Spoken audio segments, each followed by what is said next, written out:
Death. It's an excellent topic of conversation because it's so relatable. After all, it's bound to happen to all of us. Well, except Dr. Bright. Sorry, Jack. The leading causes of death for most normal people are heart disease, cancer, accidents, and strokes. But for people working at the SCP Foundation, or those unlucky enough to have brushes with the anomalous in civilian life, the Wheel of Misfortune has plenty more options for your inevitable demise. We're not talking about boring deaths like being eaten by a giant killer reptile or being disintegrated on an atomic level by a giant winged guardian with a sword hotter than the sun. The truly sticky ends we're talking about today will make weak sauce fatalities like that look like passing away peacefully in your sleep.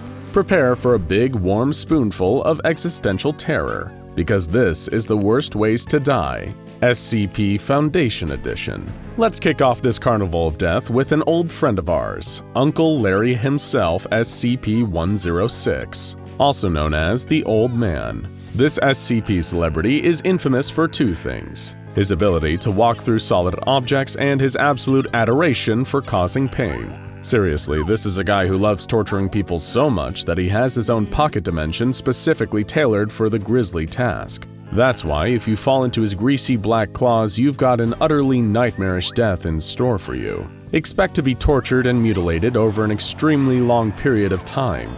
His greatest hits include pulling out your teeth, shoving his fingers or even arms into your body, and of course, melting you. Thankfully, a lot of the finer details of what this freak does to his victims are either redacted or not recorded, probably for the sake of all of our collective sanities. But for some context, one of his recovered victims looked like this. The worst part? He was still alive when that photo was taken. Sleep tight.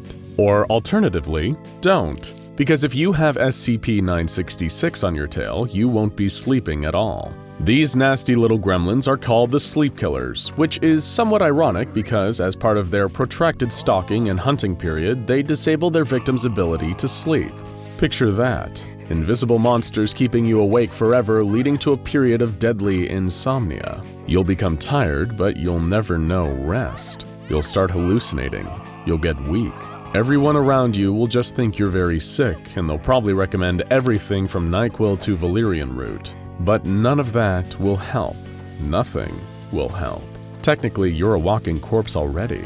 And just when you think it can't get any worse, when your mind has practically been turned to soup in your head by the sleep deprivation, that's when the Sleep Killers will finally strike. They'll attack, tear you to pieces, and eat you alive. You will have gone through your own personal hell, and nobody will ever know what happened to you. Say, speaking of personal hells and long traumatic deaths, let's mosey on over to our next horrific method of spin-kicking off the mortal coil. SCP-439, also known as the Bone Hive. If you're familiar with this nasty customer already, then I'm sorry you're about to go through this nightmare again. But for the rest of you, this SCP is a species of tiny silver earwigs with some truly unique breeding and nesting habits. Namely, they make their nests out of living people. The queen of their colonies will crawl into your body while you're sleeping, leading to what seems at first like a nasty cough and some bodily aches and pains. These soon become so agonizing that you're paralyzed. You'll lock yourself into a small dark place, at which point the rapidly breeding earwigs inside you will start to convert your body into a huge calcium hive. They'll turn your internal organs into breeding centers and food sources.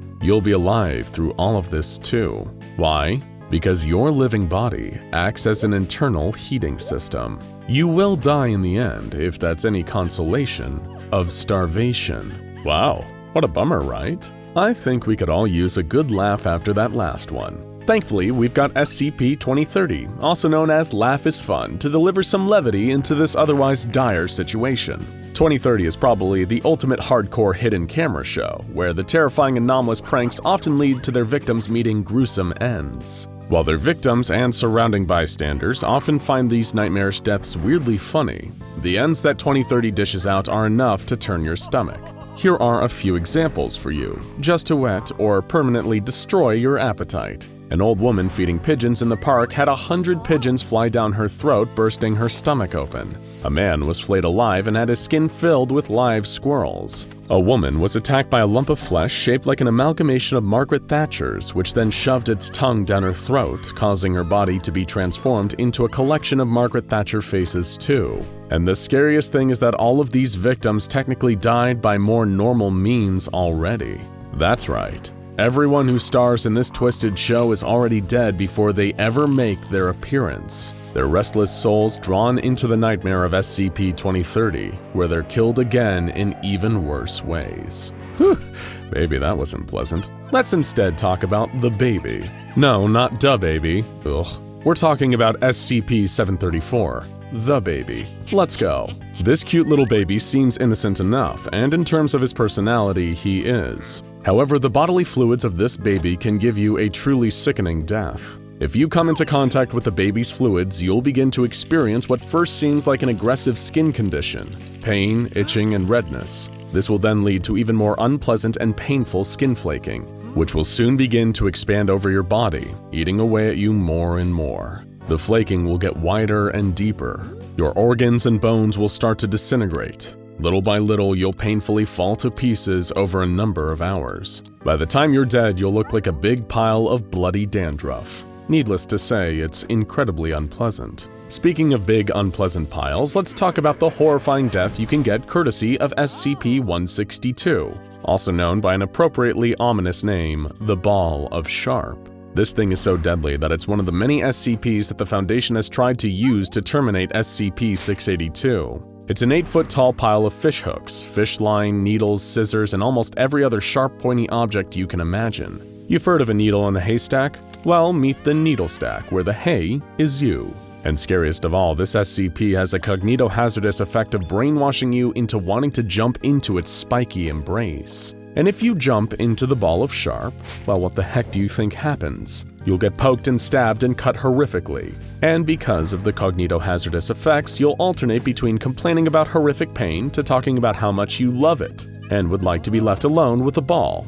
And of course, in the end, you'll either bleed to death or die of extreme body trauma. Yay! You know, if you really think about it, the Ball of Sharp seems a little like an avant-garde modern art piece. Perhaps it's a commentary on how much it'd suck to get thrown into a giant ball of pointy objects. Speaking of art and things that suck, it really sucked to be murdered by SCP-1155, the predatory street art. This horrific two-dimensional predator is a piece of evil graffiti that preys on solitary victims who happen to stray too close to its grasp. And the predatory street art is a monster so gratuitously violent, it'd probably get along really well with Uncle Larry. It won't just kill and eat you like a standard predator. It'll kill you, chop you up, and put your body parts in its gory cupboard in order to eat you as a midnight snack later. And while this is a gruesome way to go, it's still nothing compared to the sheer mind-bending horror that getting killed by the next anomaly will bring. Christmas only comes once a year, and SCP-4666, also known as the Yule Man, will make you extremely grateful for that.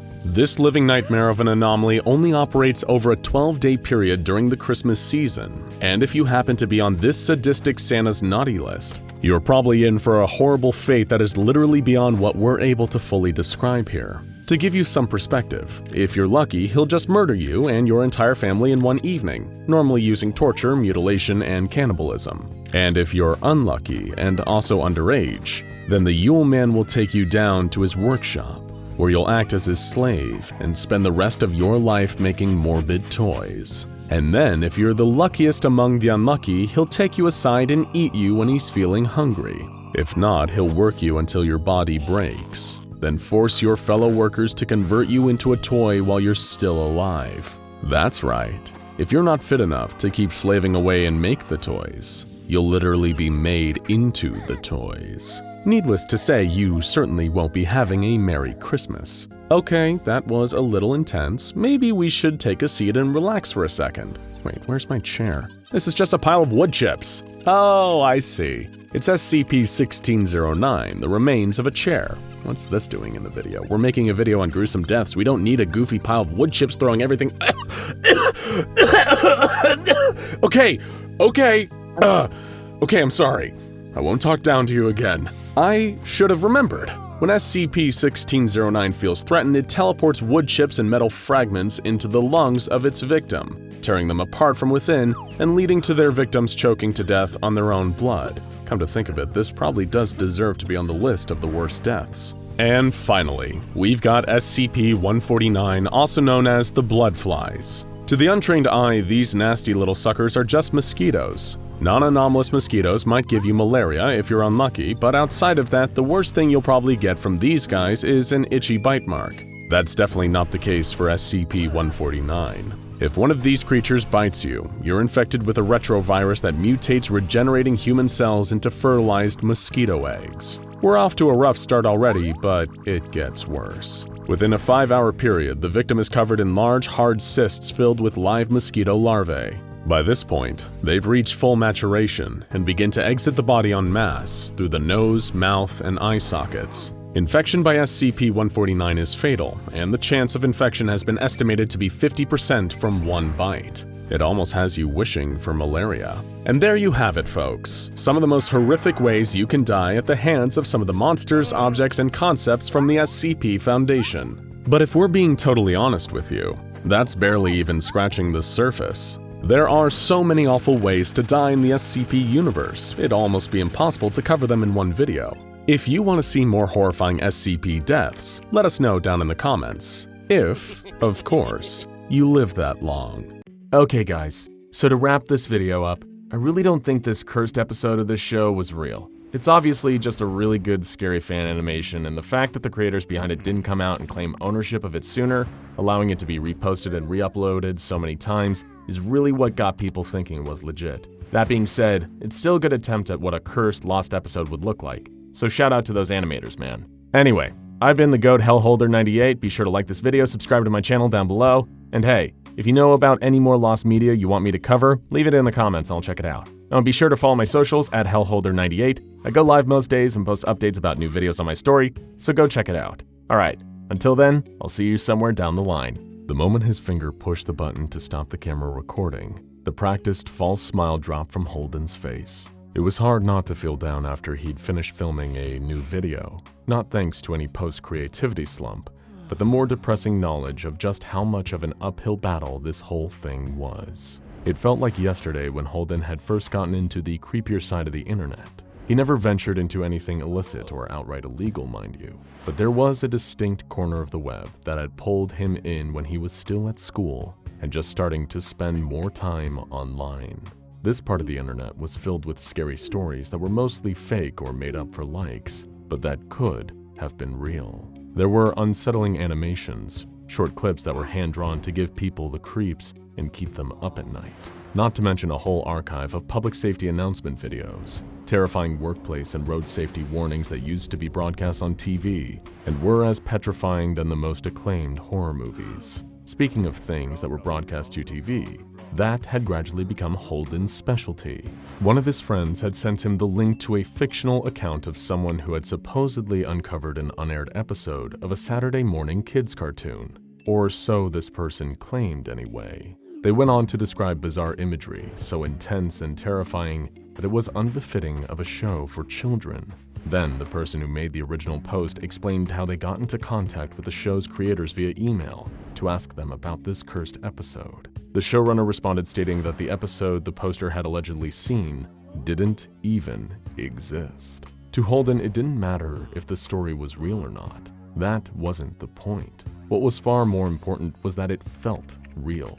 To him, it was plausible, even possible, that there were pieces of media out there in the world that had never seen the light of day. Episodes of TV shows or entire movies that were so wild and out there that they could have been banned and buried long before the dawn of the internet, wherein there was a record of everything and nothing was ever really lost. The idea of uncovering those lost pieces of media became Holden's primary hobby. He'd come home from school, throw his backpack onto his bed, and then sit in front of his computer for hours without even changing out of the clothes he had been wearing all day in class. But all the time he spent trawling through forum threads, following and messaging collectors on social media, listening to theories and coming up with his own. Eventually, it began to encroach on other things. Much to his mom's disappointment, Holden's grades took a rapid decline, and it wasn't long before he was failing his classes bad enough to not make the cut to continue on at school. But as much as it upset his mother, Holden really didn't mind. He was already thinking way beyond high school, and he knew he didn't need grades to be able to do the one thing he wanted to do with his life. Holden set up his own channel with the plan to start uploading videos under his new online alter ego, and before long, Hellholder98 was born. He centered his whole internet persona around lost media, discussing which popular rumors were true and which were fictionalized for likes and clicks. It started out with a few discussion videos, where he would simply sit in his bedroom, a camcorder opposite him as he spoke. But before long, Holden was adding more and more flair to his content, learning how to edit on his computer, adding clips or screenshots he could find of supposed lost TV episodes to give his videos some credibility, a very necessary quality when trying to determine if certain things were real or not. Each video he finished, he had another 2 topics to a list of ideas he kept, planning to just perpetually churn out content until he eventually had a huge hit that went viral. Although the one thing he didn't realize until it was perhaps too late was that social media success didn't happen overnight. In fact, it didn't happen over many nights either. No matter how often Holden promoted his channel on his social media profiles, or how many new videos he uploaded, he couldn't seem to get any to land well and get boosted by the algorithm. At least that's one of the things he attributed the problem to. He pointed the finger of blame at anything that he could. One day, it was that the algorithm was suppressing his channel and boosting others who had already got more subscribers. The next, it might be his slow internet connection had led to one of his videos going live at a time when the site had low traffic. The one possibility that Holden didn't stop to consider was that maybe his genre of content was too niche, but that the days of the internet's interest in lost media had already peaked back when he was still in high school. Nevertheless, he kept trying, making content day in and day out, working under the assumption that if he just made enough videos, then one day he was sure to blow up. That would be his big break, his ultimate win, a video that did well enough to garner thousands, if not millions, of views. But the more time he devoted to Hellholder98, the only number that seemed to be at all increasing was the number of videos he had posted, each one barely garnering view figures that were above a single digit.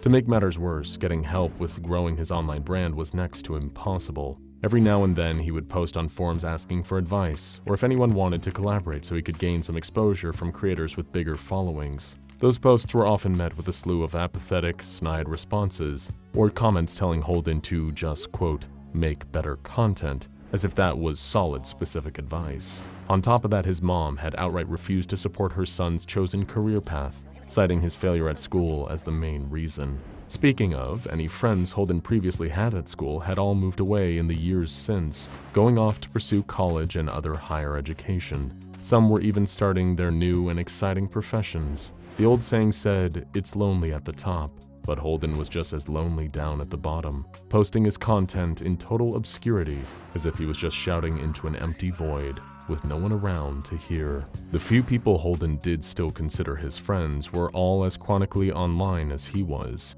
most of them fellow lost media collectors. After interacting with them in the comment threads of various forums, the handful of like-minded guys were as close as Holden had to people actively supporting his channel. The collectors would usually give him pointers or topics to discuss in videos and contributing to the single-digit view count underneath his uploads. Although to him, it wasn't nearly enough. He didn't want just his friends to see his videos. He wanted an audience, a fan base of his own. It was late, the light of the computer monitor illuminating the dark of Holden's bedroom. Hunched over his desk, he was clicking and dragging clips into the timeline of a video project, trimming them down to make the whole thing better paced, snipping out bad takes where he stumbled over his words or misspoke. It was while editing that Holden noticed another screen lighting up on his desk, accompanied by a vibration, his phone. He reached for it, seeing a notification popped up on the lock screen. It was from Goth, one of the lost media collectors, and it read, "Dude, urgent, found something that you can make a video on." Holden sighed. It was late, and he was already focused on editing this current video tonight. If he got it finished, then he could go to sleep. "What do you know about the deathly videotape?" Goth asked in a second message, before Holden even had a chance to open it first. "The what?" he replied bluntly, before sending another text saying, "Can't this wait until the morning? I'm trying to edit. If you don't act fast, it'll be gone forever. came the response only a second later, followed by a link. Lethargically, Holden tapped the hyperlink Goth had sent, his phone opening up its browser and displaying the web page. It was a buy and sell website, one of those places where people offloaded junk they didn't want anymore to strangers for a bit of extra cash. The page in question showed a few grainy photos taken on a phone of a small rectangular object in someone's hand. "What is that?" Holden asked. "It's a videotape, bonehead," Goth fired back. Although they'd never met in person, Holden always got the sense his friend was a little older than he was. Looking back on the seller's ad, it was for a second-hand Sony Color Collection 60 to 90-minute mini DV videotape, a type of cassette used in a lot of old handheld recording cameras. "So what?" Holden asked in another text. "Look, there have been rumors for ages about something called the Deathly Videotape," Goth replied in a series of rapid-fire messages. "It used to be all the rage on a lot of old lost media forums, the real nasty ones before they got shut down. Supposedly, there's a recording on this tape of some kind of live show, except when you put it in your VCR and press play, you see something horrible. Nobody even knows if it's real or just a legend." "How do you know this is the same tape?"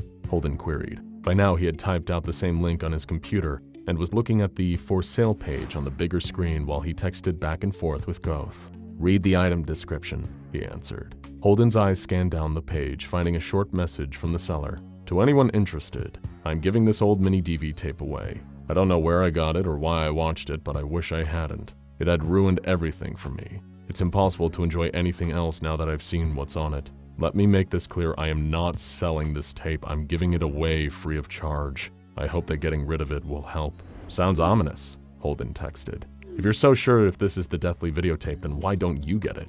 "Keep reading," Goth responded. Underneath the item description was another note that the seller had written. "Please note, I am unable to leave my town at present, nor can I mail this tape to anyone even if you pay postage. Collection only. If you're interested, please contact me at the following address." Below was an address. It was in Holden's hometown, only a few streets away from where he and his mom lived. "This could be it, dude," came another slew of messages from Goth. "You buy this tape and make a video recording, then you might finally go viral. But you better be quick before someone goes and picks it up thinking it's just an ordinary tape." Holden looks back at the address, double-checking where it was. At most, it'd take a quick walk there and back, he thought.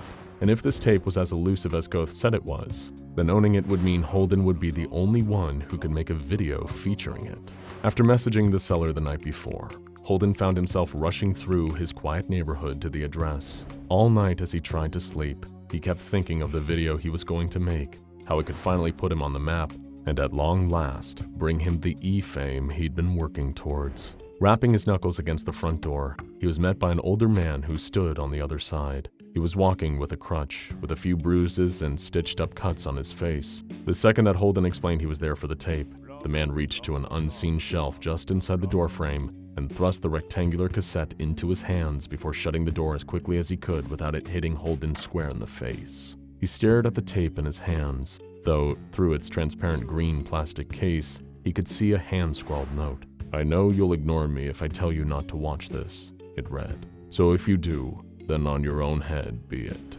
Having spent the rest of the day looking up exactly what he'd need to play such an old, outmoded recording format and convert the footage to digital so he could include it in his video, Holden had retrieved his mom's old VHS player from the attic, wiping the thick layer of dust off of it. It took a while for him to get everything ready to go, not just finding the right adapters and cables to hook the VCR up to his TV, as well as linking that to his computer, plus angling his camera right, and making sure the ring light he'd bought for filming was putting enough focus on his face. After the substantial prep, Holden took a deep breath, summoning up the faux excitement and staged smile before he hit the record button on his camera. What's up, guys? It's Hellholder98 here. Now today I've got a real treat for you all. So my friend Goth, shout out to him, told me that a while ago there was talk about something called the Deathly Videotape. We found a mini DV tape that we think might be that very same tape, so we're gonna watch it and see if it's legit. Dropping his persona as his face turned away from the camera, Holden punched the play button on the VHS player, his eyes glued to the TV screen as the camera's lens was fixated on him. "Okay, nothing so far," he observed, met with nothing but a blank, black screen. Suddenly, after 12 seconds of nothing, the playback started instantly, and Holden started relaying what he was seeing on the tape to the camera. There was no sound, either because the recording on the videotape was filmed in that way or Holden hadn't properly figured out how to hook it up to the VHS. The video itself showed a recording of Sesame Street live, and for the most part just seemed pretty underwhelming. Characters were up on stage, their puppeteers managing to stay out of sight as they entertained their young audience. After 2.5 minutes, Holden was starting to feel like he'd gone to all this effort over what seemed to just be someone's old, unwanted home video. Just as he was considering turning off the camera and throwing the videotape in the trash, at almost the 3-minute mark, something weird started happening on the stage. The actor playing one of the bigger characters seemed to be having some trouble, instantly trying to pull off his cumbersome costume, much to the distress of the kids in the audience looking on in horror. But it wasn't just the illusion that had been broken. The actor was trying to get out of his costume because he was choking. He dropped to his knees on stage, clawing at his own throat before finally falling face down, totally still, asphyxiated, dead. Over the next almost 20 seconds, the same thing started happening to another 3 of the characters on stage, all of them violently choking while the children in the audience screamed and cried silently on the inaudible tape. Then at 3.5 minutes, the video cut out. Holden was unsure how to react, at first a little creeped out, only to be somewhat bemused. He played it down for the camera, remarking that the video seemed tame compared to some of the more graphic fake content he'd seen. But the whole time, even after wrapping recording, sitting awake all night to edit his reaction video, blurring out the parts that would break the terms of service, he had no idea what he'd seen was actually real or not. Finishing the final edit just as the sun was coming up, Holden hit upload and crawled into bed while his video was uploaded. The buzz of a text message from Goth awoke him. "Dude, I told you this video was going to make it big." Without even replying, Holden booted up his computer and opened the page for his newly uploaded video. The view count was already in the thousands and climbing, comments pouring in underneath, mostly from people debating whether or not the contents of the tape had been faked. Holden punched the air in excitement. He'd finally done it. But as the video kept playing, he heard a retching sound coming from the computer's speakers. He turned to look back at his earlier self, filmed only the night before. Except what he was seeing play out on screen now wasn't what he remembered happening last night. It couldn't have, because the Holden in that video was choking. That wasn't possible. He was alive and watching his own video right now, but somehow the footage was shown him dying, his airway blocked, face turning red, then blue as tears streamed down his cheeks. In the video, Hellholder 98 fell down, dead from asphyxiation, and watching it made Holden feel sick. To make matters worse, none of the comments under the video seemed to have witnessed the same ending. Holden even texted Goth to ask if the same thing had happened, but he described the ending exactly as Holden remembered filming it. But afterwards, it didn't stop happening. Everything he watched ended the same. Every clip online, every TV show, every movie. Holden couldn't even read a book without some characters, fictional or otherwise, keeling over and choking to death, just like the characters on the tape. He barely had time to acknowledge the hits his reaction to the deathly videotape were getting. He was too busy trying to figure out why he couldn't stop seeing people dying the exact same way, even himself when he watched back his old Hellholder 98 videos. Reacting to the deathly videotape garnered a respectable 3 million views, but Hellholder 98 never uploaded again afterwards. His channel went silent, remembered only as a one-hit wonder until the video and the entire channel were taken down. Holden was never reported missing. The Foundation made sure of that when they came by to collect SCP-583 and place the videotape into containment. Ask anyone who has ever lived in a small town, and they'll most likely all tell you the same exact thing. The worst part isn't just being far away from the nearest city or distant from friends and family. It's the boredom that gets you. Having so little nearby gives you so few options for things to fill your time with. For some, they get used to it. As they grow old spending their life in the same tiny community, they either learn to make their own entertainment or just get used to the boredom, drowning it out by sitting and watching TV all day. But others, they just can't stand being bored, being stuck somewhere with nothing interesting to do, and ultimately, they can end up getting so sick of it that there's only one option: leave, pack their bags and hit the road, up sticks, and move to a new place far from the small town they were born in. Thing is, leaving isn't cheap. Moving to a new town, a big city, or even an entirely different state is a luxury that costs a pretty penny. Some might work and save their wages until they can realize that dream of moving away. But not everyone has that much patience. Some want to be free of the boredom as soon as they can. Maybe they might apply to be a contestant on a game show, chance it all, and try to win themselves a big cash prize. Sure, it's a hell of a gamble, and a loss might mean humiliation in front of everyone you know and more, but winning could be your ticket away from small-town living. That might be easier said than done, though.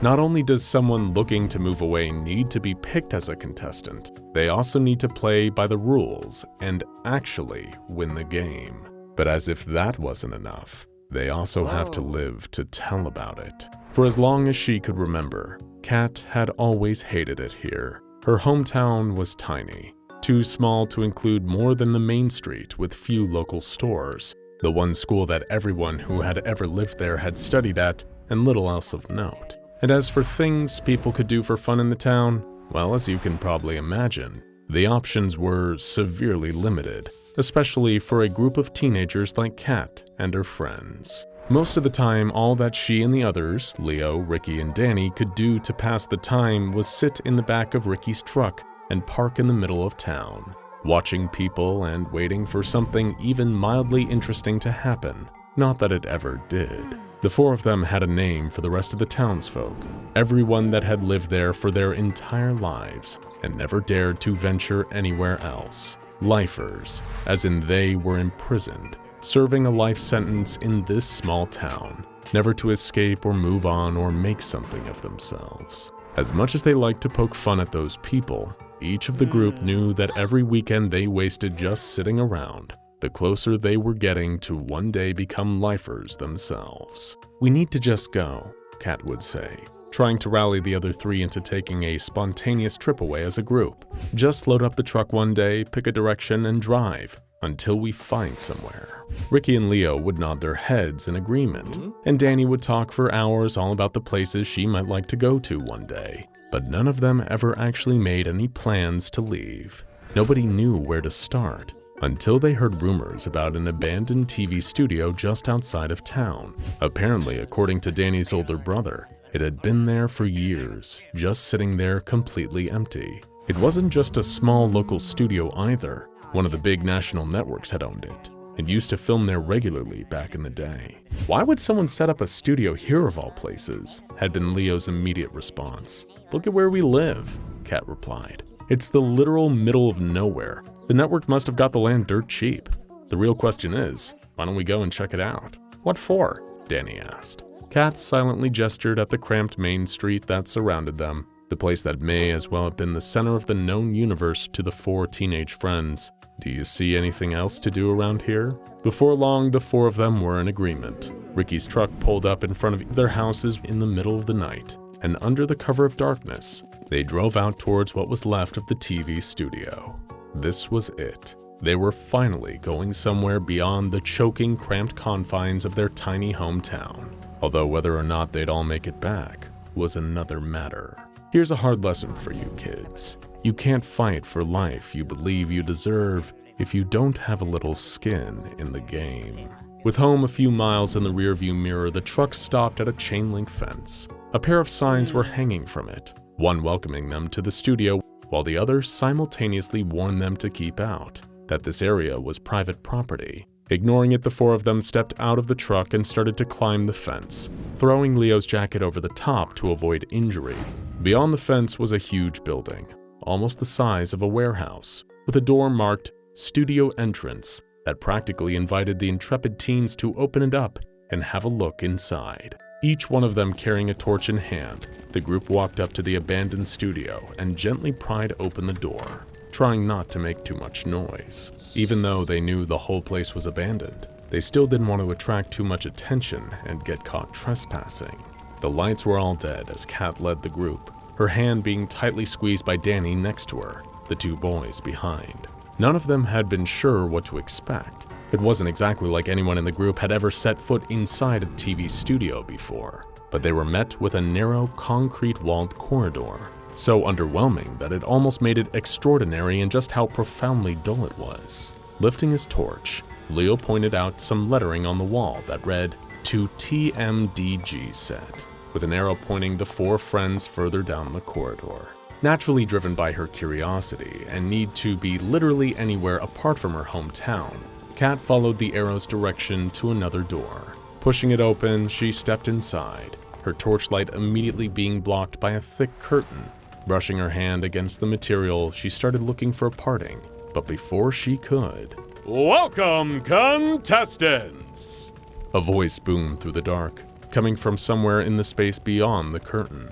Instantly, Danny screamed at the sound, almost wrenching Kat's arm off in sheer surprise. "Before we begin," the voice continued, "I need you all to tell me, are you ready?" Kat shot a look back at Ricky, the friend furthest behind her, fumbling with the door they'd entered through. It was locked. He couldn't get it to budge. He turned and met Kat's gaze, shaking his head. Sure, we're ready," Leo suddenly piped up, calling out to answer the voice. Before the rest of the group could turn and glare at him, the curtain around them lifted. So much bright light came pouring in that it practically dazed the 4 of them, each taking a moment to readjust. When her vision cleared, Kat saw they were standing in a huge soundstage, blinding spotlights pointing at her and her friends from somewhere above, with seating area big enough to seat their town's entire population.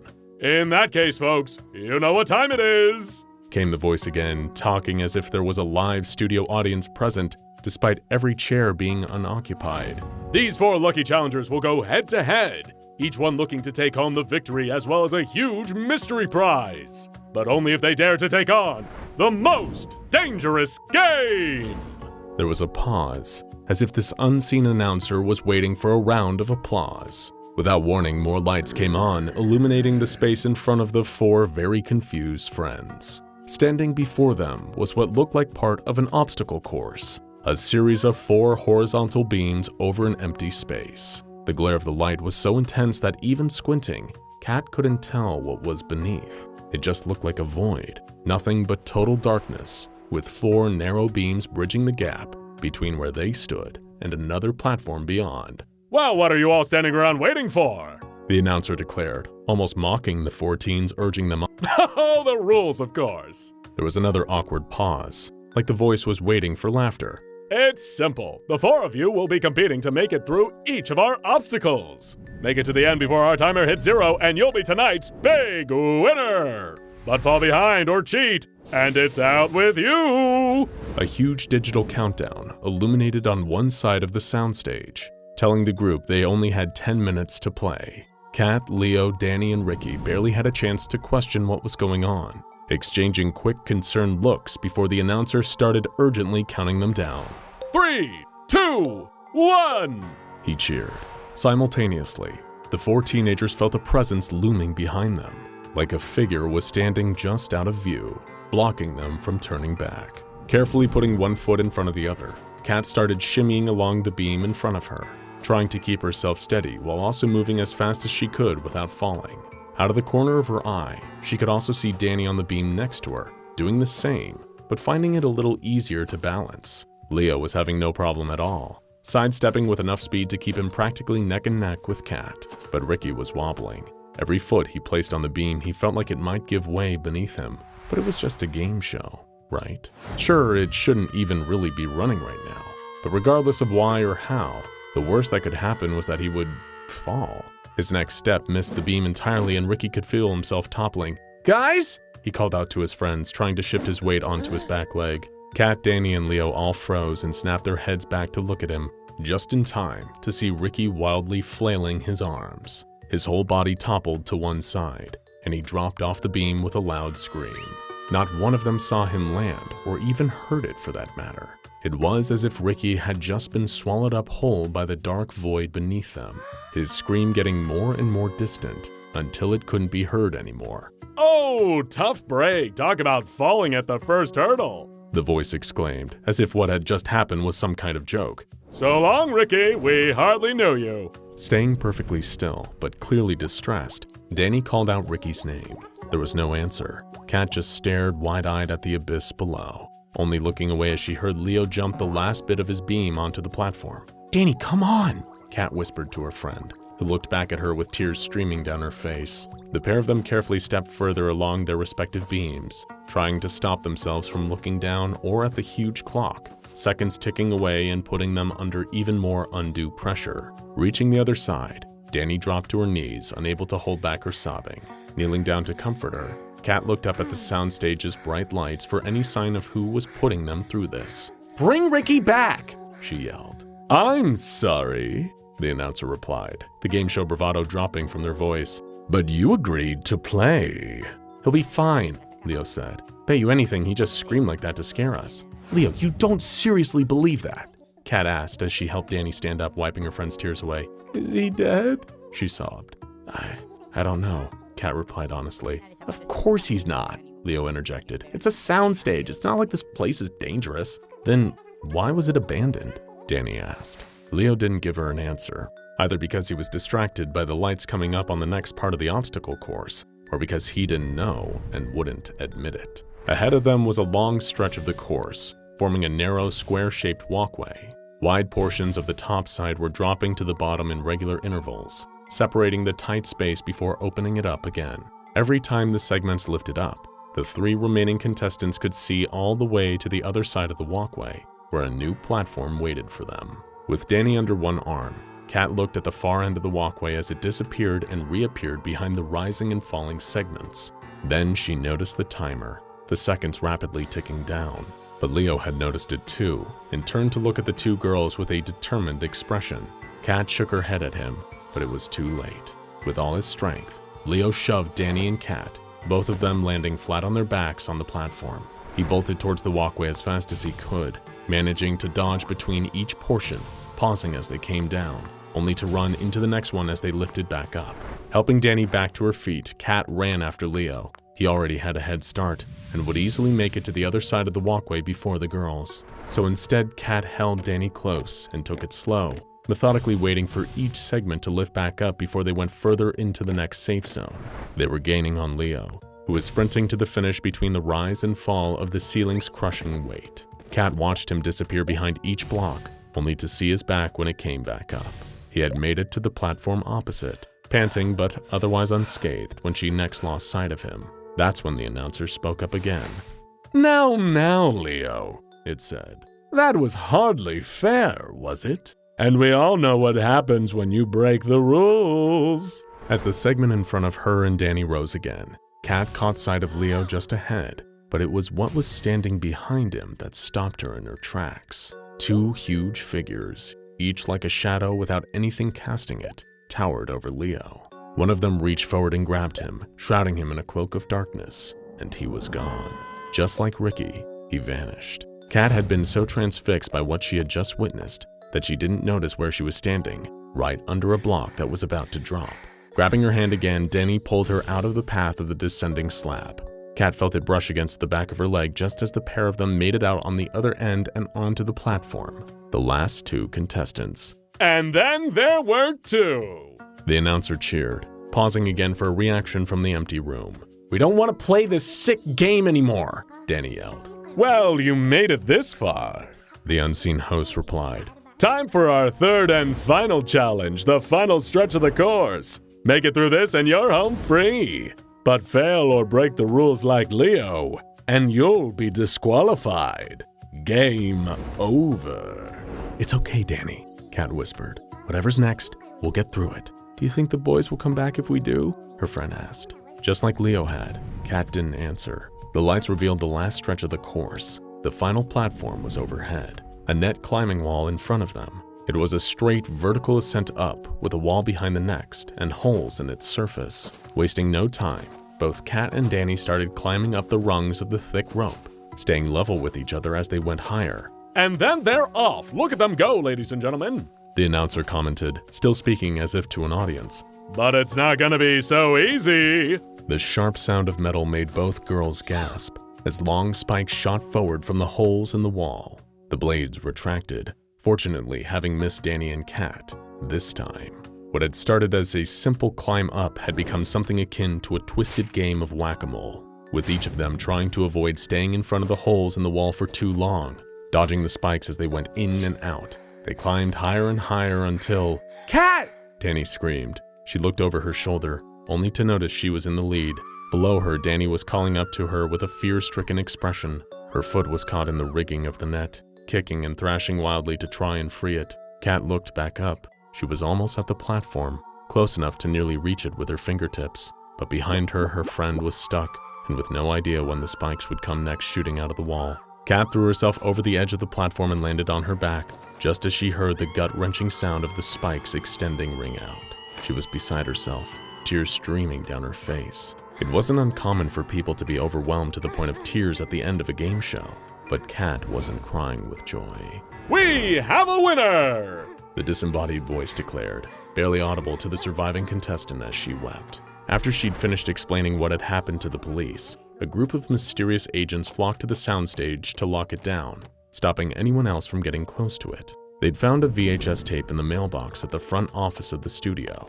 On it was a recording of a game show, a live audience cheering as one by one, Ricky, Leo, and Danny failed to complete the course. One of the SCP Foundation agents had come to interview Kat, asking her to recount the whole story all over again.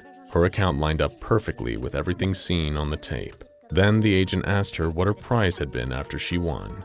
"A car," Kat replied. "The four of us always wanted to leave home." Some things are best kept contained. After all, this is the founding principle behind the SCP Foundation themselves, to secure and contain the most dangerous anomalies in order to protect human lives. But within the Foundation itself are things which should never be uncovered, secrets that must never be told. Secured behind multiple layers of containment like the 7 Seals of Revelation is a threat so high level in its nature that it can't even be given a class. SCP-5999.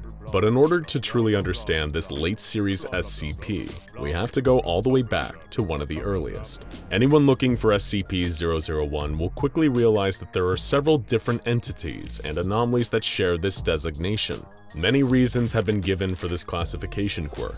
Perhaps they were all discovered in the early days of the Foundation, before the current numbering system was introduced. Others have suggested that many different SCP-001s are an intentional misdirection by the Foundation to keep the nature of the true first SCP a closely guarded secret. One of the many entities, and the one we'll be referring to as SCP-001 to understand SCP-5999, is otherwise known as the database. Information about the database is kept a secret to the entire SCP Foundation, apart from the Overseer Council. The reason behind this? Well, that would be because this SCP-001 contains details of the very nature of the Foundation itself, including its creation. Not how the organization was founded, mind you, how it was created, and by whom. We're about to break the most powerful layer of containment of all, the fourth wall. You see, to you or I, the SCP Foundation and its vast catalog of user-generated articles on the creative and the creepy are nothing more than a source of entertainment. It can be fun to study the lore and the nuances of different SCPs, appreciating the imagination and hard work that the authors put into writing them. It can even inspire us, fuel our own written endeavors, whether that takes the form of fan fiction, independent stories, original SCPs, or even a YouTube series. But when all is said and done, we all know that the SCP Foundation is fictional, and they know it too. Pieced together from various fragments of information within their own archives, the database contains everything the Foundation knows about the real-world authors of the SCP Wiki. Just like we told you, it's time to wave a fond farewell to the fourth wall, the metaphorical barrier that separates what we know to be real from what we know to be purely fiction. The fact that they exist in this fictional capacity is something the Overseer Council hopes to hide from the rest of the Foundation's personnel. But they also have plans in mind for the SCP Wiki writers responsible for creating them and expanding the roster of anomalies they keep contained. The SCP Wiki entry on SCP-001, the database, closes with a proposal, a plan from the O5 Council to reach the Wiki's authors in the real world, through mimetic kill agents that will put them to sleep and then kill them. With that important background context in mind, now let's go all the way back to the other end of the SCP Wiki and take a look at SCP-5999. When first accessing the file, You, the reader, will notice a few format differences between this entry and others within the SCP archive. Each section of SCP-5999 is hidden behind an encryption, and accessing these will reveal the different levels of this entry.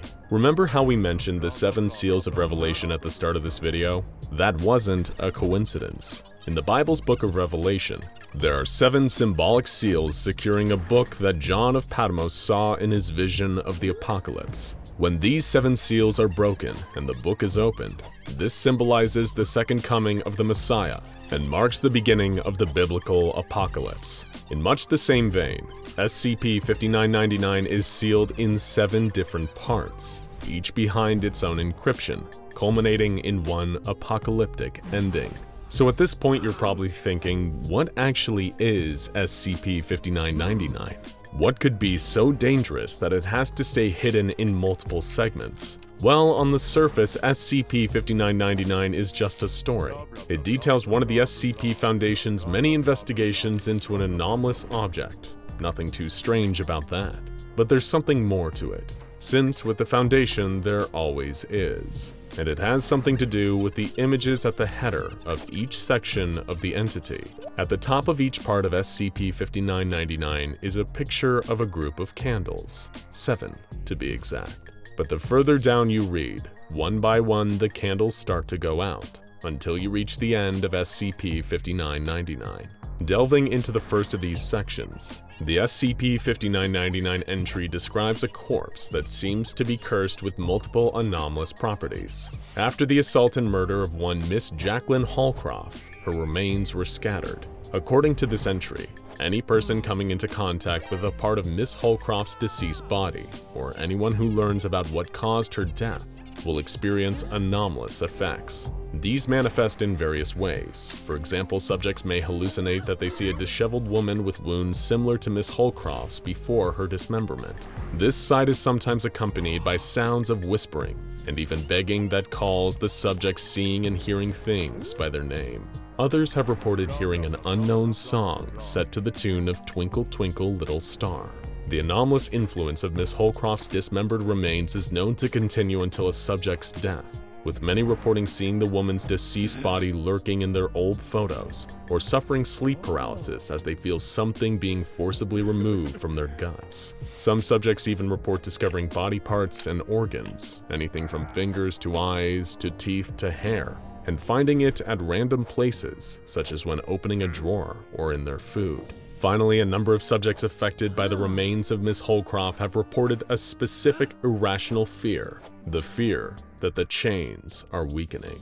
Even after the Foundation recovered Jacqueline Holcroft's bones and her remains were buried in a proper funeral, the effects that her dead body parts had over living subjects did not stop. Subjects reported their children went missing, and the attendees at Miss Holcroft's funeral were somehow spontaneously disemboweled after the ceremony.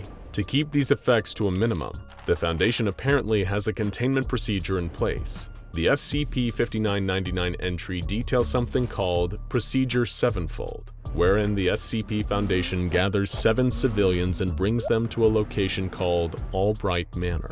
On October 30th, these 7 people are sedated and awake on the night of October 31st. All entrances to Albright Manor are sealed, trapping the civilians inside. Observed via a network of surveillance devices throughout the manor, Procedure Sevenfold always results in the deaths of the 7 civilian witnesses brought in by the Foundation. Whether they are told to perform a ritual or offered as a sacrifice is unclear. The following morning, Foundation cleanup crews will remove the remains of these people, disposing of their bodies with an incinerator. For the rest of the year, until Procedure Sevenfold needs to be conducted again, Foundation personnel on site at Albright Manor are instructed to be careful around any surfaces that contain the phrase, "This is where I died." By now, you are most likely wondering what the remains of Miss Holcroft and Procedure Sevenfold have to do with anything we've talked about so far.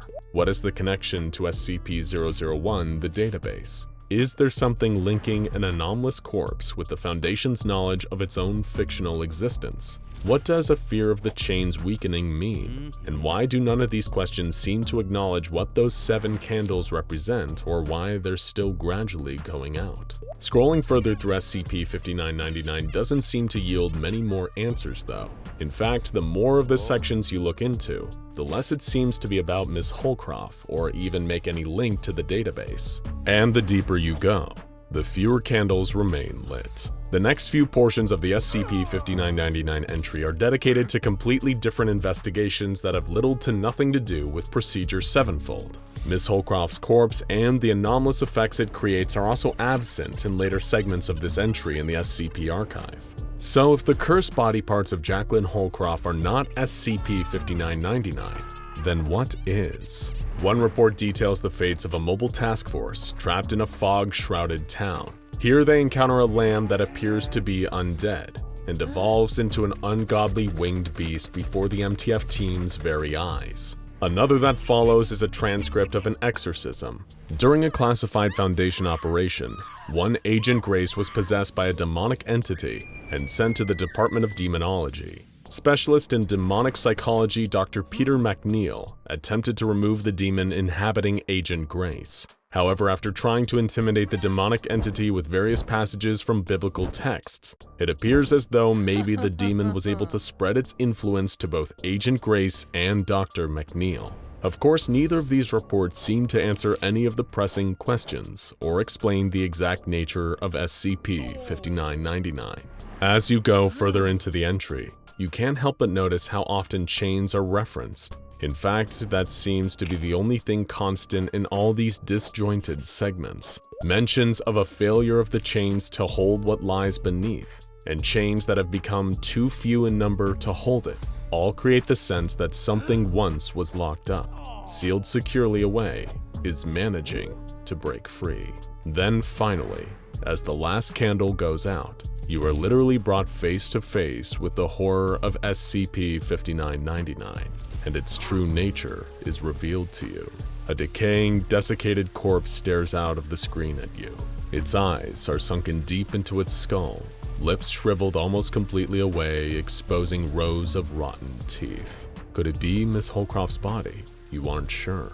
What you are sure of is the corpse's face is getting closer to the screen, and now it's smiling at you. You can feel your heart pounding, beating against your ribcage. As the world around you begins to fade and your life slips away from you, the last thing you see is the grim face of the corpse staring out at you with its dead, sunken eyes. The truth of SCP-5999 is that it has been specifically designed to kill whoever reads it. By whom, you may be asking? By the SCP Foundation themselves. Cast your mind back to the database and remember that the Overseer Council are aware of their own fictional existence. They know that they aren't real and plan to use a memetic kill agent to take out the SCP wiki authors that created them. SCP-5999 is that kill agent, an entity created by fiction to kill those living in reality. SCP-5999 works by drawing a person in, offering disjointed and disconnected horror stories as a means of grabbing a reader's attention. Further and further down through the entry, that person will go, searching for the meaning behind these chilling tales, and therein lies the trap. Each layer, each section of SCP-5999 that you read is another candle extinguished, and with every flame that goes out, a seal is broken, a chain becomes unbound, allowing the entity contained within the archive entry itself to get closer. Its sole purpose is to fulfill the proposal laid out by the O5 Council after learning that they were fictional, along with the entire SCP universe. By pulling you in with the mystery and intrigue of the confusing, convoluted stories, SCP-5999 is able to deploy, jumping out of the screen towards you, condemning you to a dark and grisly fate. Or maybe that's just what the O5 Council and the SCP Foundation wants us to think. On the night of August 1st, 2024, the residents of the town of Hadley, North Carolina, went to sleep expecting to wake up to an ordinary day tomorrow. They wouldn't be that lucky. That night, all 5,382 people living in the town would be massacred. This is SCP-8876. Exactly how the events in Hadley unfolded remains shrouded in mystery, with the Foundation's investigation into the horrific massacre of the townsfolk still underway. Codenamed SCP-8876, this anomaly is an enigma, its documentation ever evolving as new evidence surfaces. The investigation is still ongoing, and certain information could be considered out of date or in need of reviewing before a new iteration of the anomaly's entry of the SCP Foundation's database is authorized for publication. Investigative agents of the Foundation's Department of Anomalous Crimes began by gathering up all the surveillance footage from and surrounding the Silverstone pork processing plant. It is a factory largely used for slaughtering livestock, packaging, and shipping meat products. It is here that the Foundation suspects SCP-8876 took place, the key evidence being the remains that they've uncovered at the scene, and not the typical type of meat usually found in Silverstone.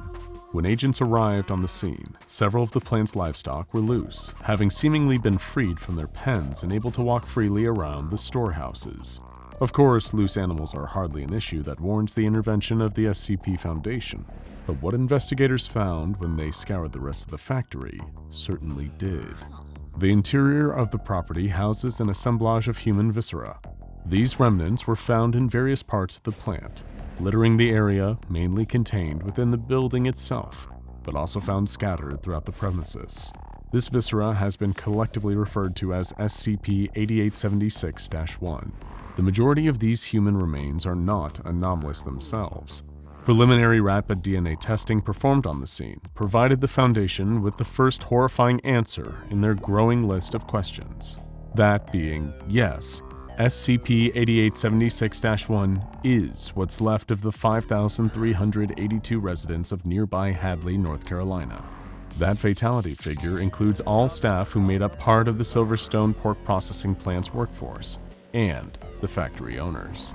The Silverstone pork processing plant has been declared an anomalous crime scene, while the SCP Foundation attempts to determine what exactly happened to these people.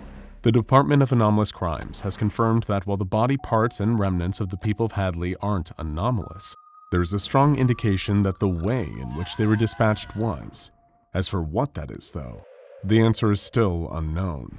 The gruesome state of most of the recovered remains strongly suggests a cause of death far too complex and anomalous to be attributed to the industrial machinery scattered throughout the plant. Many of the remains bear injuries that do not correlate to those that can be inflicted on the human body by machinery used in the slaughter of animals. Anomalous forensic analysts recovered fragments of human viscera entangled within the plant's machinery. However, further analysis has concluded that if these machines were indeed instrumental in the manifestation of SCP-8876, their operation would have required some kind of anomalous influence. Industrial machinery of this nature isn't designed to slaughter such a large number of victims, let alone butchering this many entire human bodies in a single night. Elsewhere on the scene, another investigator encountered something just as horrific in the plant's packing and distribution area. This investigator had been excused from the main floor of the factory to get some much-needed fresh air after witnessing the sheer amount of human remains indoors. However, having made a wrong turn, the investigator found themselves in a part of the plant where slaughtered meat is packaged ready to be shipped. The smell of the room was so overpowering that it caused the investigator to be violently sick, a sensation that would only worsen when they took a closer look at what was inside. The packaging and distribution area was housing several large pallets of what appeared to be freshly slaughtered pork, so fresh, in fact, that much of it was still bloody. Upon taking a closer look, however, the investigator found that these pallets had been stacked with several factory-sealed packages of human detritus. This discovery caused another inescapable wave of nausea, resulting in the investigator being dismissed from the scene after raising the alarm. They immediately requested a leave of absence from the Department of Anomalous Crimes, owing to a severe degree of psychological distress, with the stated reason being, quote, "Finding literal packaged human remains in a meat packing plant, that's enough to give anyone nightmares." However, while the department's resources are still focused on SCP-8876, the investigators' request for leave is still pending Foundation approval. Investigators have at least determined that none of these packaged SCP-8876-1 remains were shipped out of the Silverstone plant, and instead all of the remnants of the victims are contained to the site of the incident. The packaging process used to wrap the viscera appears to also be incompatible with the existing methods used at the factory. It is impossible to perform without heavily specialized equipment that is not present at the plant. There were still several key pieces of information that the investigation team couldn't glean from assessing the scene. The question of exactly what had done this, reduced several human beings to little more than scattered remains, was just one missing part of an incomplete jigsaw. Agents within the Department of Anomalous Crimes had no way of proving whether the massacre at the Silverstone plant had been a premeditated or planned attack of some kind, or a random act of anomalous violence. Following their initial survey of the area, the Foundation was able to close down and contain Silverstone pork processing, barring anyone that wasn't personnel with adequate clearance from entry. The plant itself and surrounding area were cordoned off, and any companies that the meat processing facility was contacted to operate for were soon contacted and informed of the situation. Naturally, telling anyone outside of the Foundation that over 5,000 people's remains were found in the plant would incite mass panic. So the contracting companies and the wider public were fed a cover story. The SCP Foundation continued its investigation into the Silverstone plant incident under the guise of a large-scale inquiry by the United States Environmental Protection Agency. To maintain the cover, companies contracted with Silverstone were informed of operational disruptions, urging them to seek alternative suppliers to meet their needs.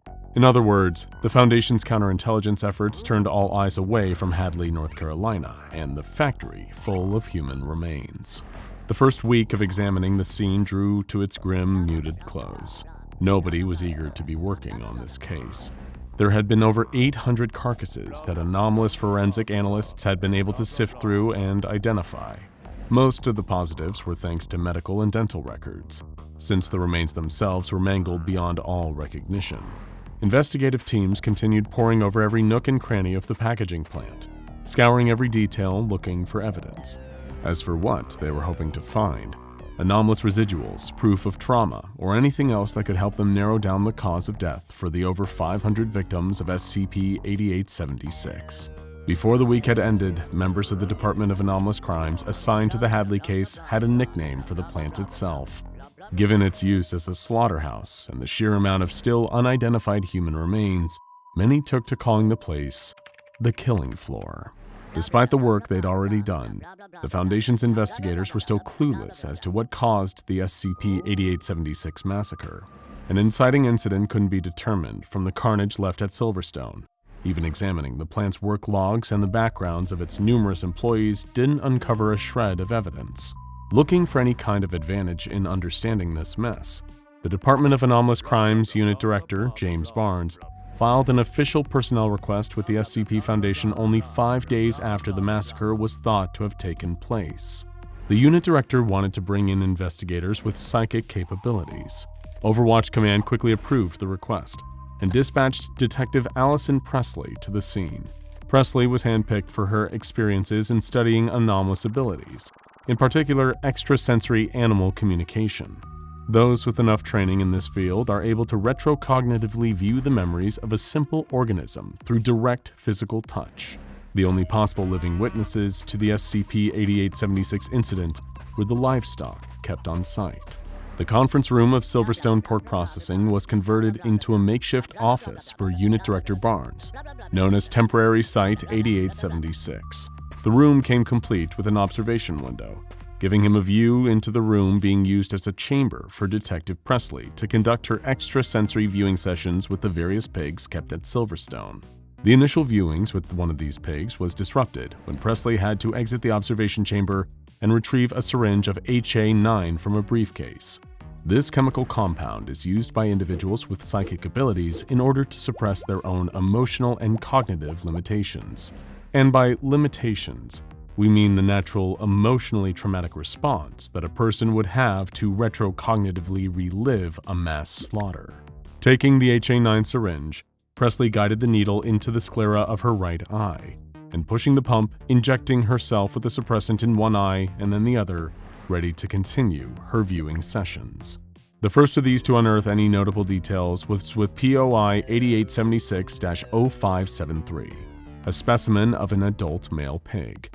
Using her preferred technique for extrasensory communication, Detective Presley placed her hands on the animal's head and began sifting through its recent memories to find any that might be potentially relevant. She would begin describing a memory she could see to Director Barnes, seeing the pig leaving its pen alongside dozens of other livestock. The group of swine were headed into a sprawling industrial area. Barnes assumed that this was the interior factory floor of Silverstone Pork Processing, but the descriptions were somewhat muddled. Detective Presley was aware that this animal had far more limitations to its recall than a human being, meaning she couldn't link the location she saw in its memory to Silverstone with any degree of certainty.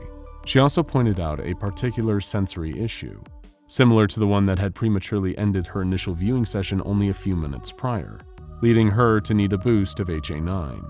There was an overwhelming amount of noise that surrounded the memory, that seemed to be a mix of industrial machinery sounds and the noise of human beings. Thanks to her injections of the HA9 suppressing compound, Presley was able to continue viewing the memory this time. After a few minutes, the anomalous detective found another relevant memory. The pig was now walking around the factory, surrounded by several rows of large enclosures, all stacked on top of each other. Figures were reaching out from within the enclosures, the pig avoiding them, unable to make out exactly what they were. Presley felt the sensation of a hand tightly gripping the pig before loosening its grip. The same combined cacophony of human and industrial noise permeated through this memory too, though Presley could hear it with a little more clarity this time. She heard several human voices screaming in panic. The memory gave way to a more vivid image. The enclosures were filled to the brim with humans, who had been laid on top of each other to fill as much space as possible. Many inside were covered with waste and fluids, while others were motionless, laying unresponsive at the bottom of their cages. The same sounds of panic that Presley heard before were there again, people's voices crying out in pain as they were trapped, writhing against each other. However, because of the pig's limited perspective she was hearing the noises through, she was unable to make out anything intelligible in their screams. There was one more fleeting visual in the memory before Presley lost her connection with the pig. It had been staring into an empty enclosure cage that was slowly filling up with human-shaped figures, each manifesting behind the bars one at a time. After losing her connection with the subject, Detective Presley was unable to establish further psychic communication with the pig, so moved on to another. Within POI 8876-1123, Presley recovered another relevant memory. This new male pig was watching a large industrial machine alongside an audience of several other swine. This memory seemed to stand out to the psychic detective, feeling more vivid than was usually possible with an ordinary animal's recall. Of the details she was able to interpret, Presley saw a cage, likely one of the enclosures from before, being dumped into the machine, which had a large funnel at its top. Out of the cage, an indiscernible number of human beings were dropped into this funnel. There were dozens of similar machines, each being filled up with cages of victims, forming an entire production line. In the memory, the hand of one of the humans grabbed the edge of the funnel, briefly managing to pull themselves and another person up before both fell back in, pulled in with the mass of bodies. On another machine, two humans fought with each other to keep their grip on the edge of the funnel, only for their fight to be in vain when both sank into the sea of flesh. Presley then collected a series of shorter memories from the same subject. She saw the pig walking over a floor covered with entrails, so much that the tiling underneath was completely obscured. In another, she saw human victims being hung from their Achilles tendons on a rack of hooks that was moving deeper into the factory. Throughout all the memories she observed, Detective Presley noted that the pigs were experiencing prolonged feelings of fear and agitations, possibly towards the victims. But she had to emphasize that emotions this intense were incredibly uncommon compared to the animal's usual aggression. POI 8876-0012 was an adult female pig, and the next one that Presley was able to glean anything useful from. She discovered a memory linked to the sensation of scalding water and honed in on it. Observing the memory, she saw the pig standing near a row of large metal scalding tubs that were slightly out of perspective. She could still tell, thanks to the sounds surrounding the subject, that a series of unknown objects were falling into tubs, resulting in a splash of boiling water. The memory then shifted to a flash of a mound of bodies, all scalded and boiled by the water, and all of them were alive. Detective Presley believed that these people were still conscious despite their severe injuries, with their skin burned and boiled beyond all recognition. They continued to writhe and thrash around together inside the tub after the scalding water was drained out. Following another memory connected to the feeling of hunger, Presley witnesses the female pig in front of a feeding trough. However, rather than being filled with conventional pig feed, the trough was filled with a considerably more unorthodox meal. The sensations aren't exact, but she detects flesh, blood, and realizing what the pig had been fed made her feel sick. By this point, Detective Presley has been put through the ringer, mentally and physically exhausted, having analyzed the memories of 30 different pigs. Having seen and described the harrowing final moments of the residents of Hadley, North Carolina, she was still at a loss as to how they'd all ended up dead. Unit Director Barnes asked her for insight, to which she responded with a working theory that all this torture might have been consensual on the part of the townspeople. The Foundation was no stranger to encountering anomalous cults, and those with enough influence over others to induce mass compulsion effects. Someone, or something, could have compelled the victims to throw themselves into the Silverstone factory's industrial machines as some means of mass human sacrifice. Barnes wasn't convinced, thinking this had to be against the town's will. Presley didn't entirely buy her own theory either. It was hard to fully trust the limited recollection of the pigs. They were hardly gospel, but they seemed to show that the victims and machinery was being moved around, manipulated by some unseen force. She also noted that the pigs she viewed so far all had little agency beyond that of ordinary pigs, except for when it came to their emotions. She could feel hatred coming from some of them, which was highly unusual. Aggression was to be expected. It is a natural animal instinct. Hatred, though, is a distinctly human feeling, and the pigs' hate was directed at the human victims. The visual recollection of their memories was too consistently clear across all the subjects, too. The pigs had been looking at the humans while they were slaughtered. They were fixated, as if they wanted to look. Barnes threw around some other theories, like anomalous activist groups, possibly trying to make a statement about animal cruelty. But of the groups of interest known to the Foundation who were concerned with animal rights, none had the capabilities to pull off a massacre on this scale. SCP-8876 could only have been enacted by someone with extremely potent anomalous abilities. Someone that was likely so powerful that, if they'd encountered them before, the Foundation would have documented. The suspect, whoever or whatever had committed the horrific mass murder, didn't seem to have any affiliations with anyone the Foundation knew.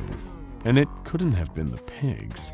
Pigs don't just wake up and suddenly learn to hate, do they? Heading back into the observation chamber, Detective Presley scoured the memories of a young male pig, designated as POI 8876-1438. The suckling had been feeding when a feeling of intense aggression suddenly interrupted it.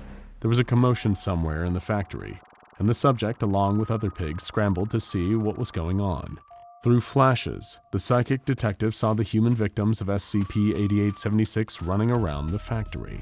While she couldn't see all of the ensuing chaos, Presley understood what was happening. This was a prison break. The humans were attempting to escape.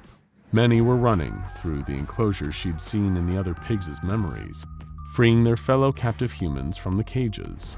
In its memory, the young pig watched its mother squeal and charge towards a group of surviving humans. Some of them were instantly moved elsewhere in the factory by the same unseen force as before, while others ran for their lives, scattering into the darkness. When observing the memories of another adult male pig, POI 8876-0023, Presley witnessed a conveyor belt of restrained humans in the animal's peripheral vision.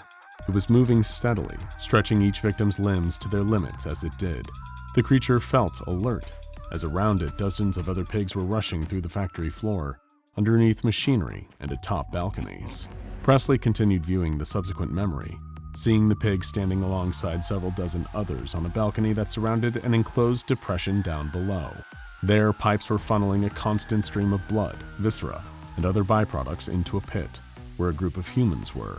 Detective Presley believed these were the escapees from the suckling's memories, being made to drown in the excess of other slaughtered humans as punishment.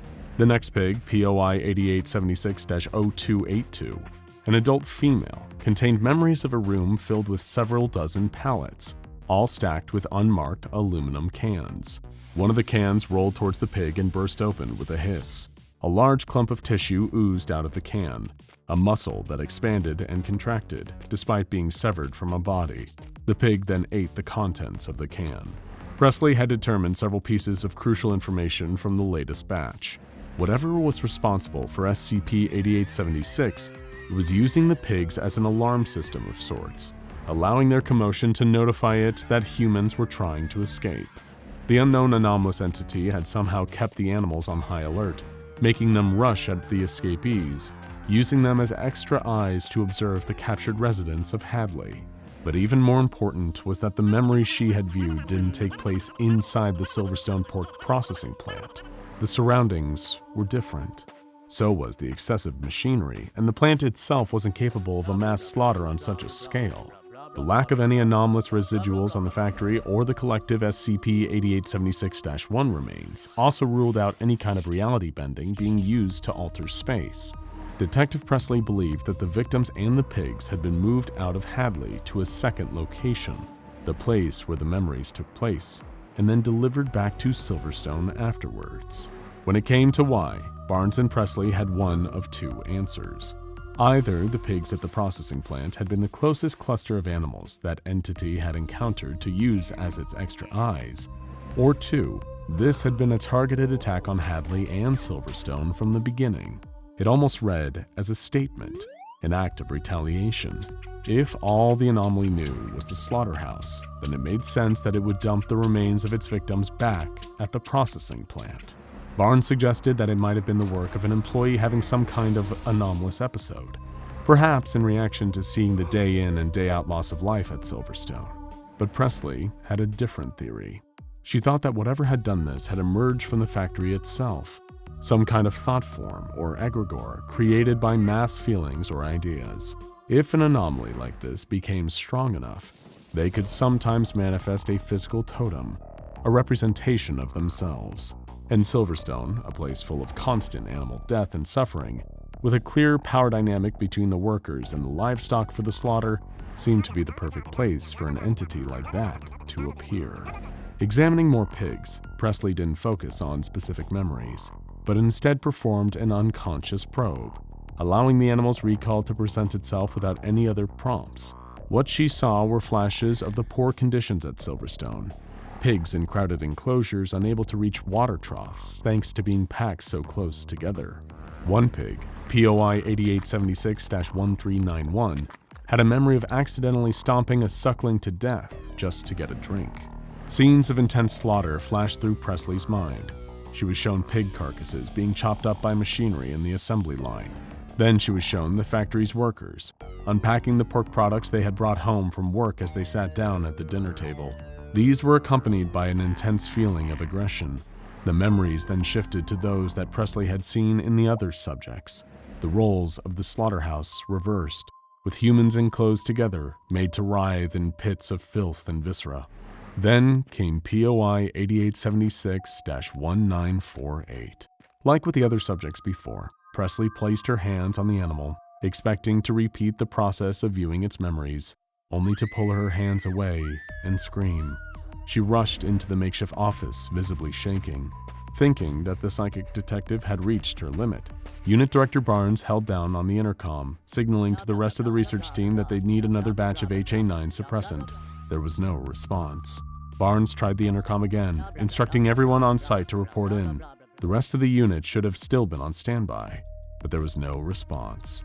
Presley gradually managed to compose herself, telling Barnes that the compound hadn't worn off at all. It was the latest subject. She hadn't been able to read it at all, because it wasn't a pig.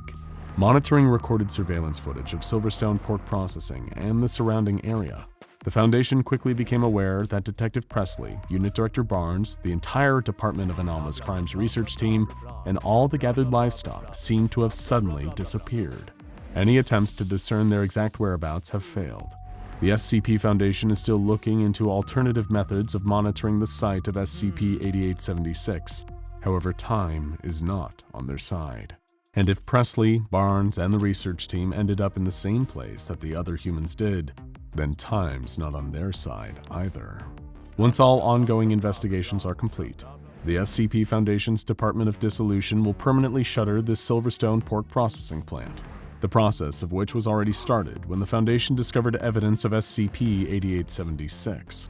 The department has projected that they will need at maximum 3 months to completely clear the plant ready for demolition. Under approval from the federal government of the United States, the Foundation has purged any physical remnants of Hadley, North Carolina, and any informational records of the township or its deceased residents have been destroyed. There is an effort to reach the distant families of any SCP-8876 victims who live elsewhere, so that these people can be administered with amnestics in order to forget their deceased relatives ever existed.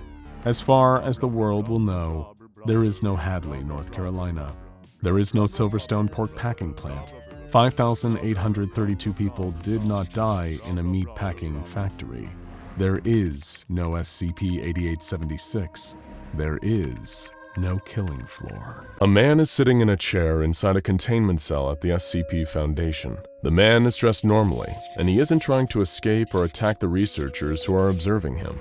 The only thing that makes this man different from you or I is that he ages right in front of us, going from a teenager to an old man in a matter of minutes. At first glance, SCP-1007 looks very normal, just a corpse lying in a standard coffin. Well, the corpse of an old man in a coffin being kept locked up in a containment chamber is normal when compared to some of the other strange anomalies that are found in the SCP Foundation's archives. Inside the coffin with SCP-1007 is a small metal key, and this is quite literally the key to seeing what makes this anomaly so special. On SCP-1007's back, between his shoulder blades, is a small keyhole. X-ray scans of 1007 have shown that the keyhole is just an empty socket. It's unconnected to anything. There's no internal clockwork mechanisms or other machinery that should be able to be activated by a key. When the metal key that is kept in SCP-1007's coffin, classified as SCP-1007-1, is inserted into the keyhole on 1007's back and turned, something truly incredible happens.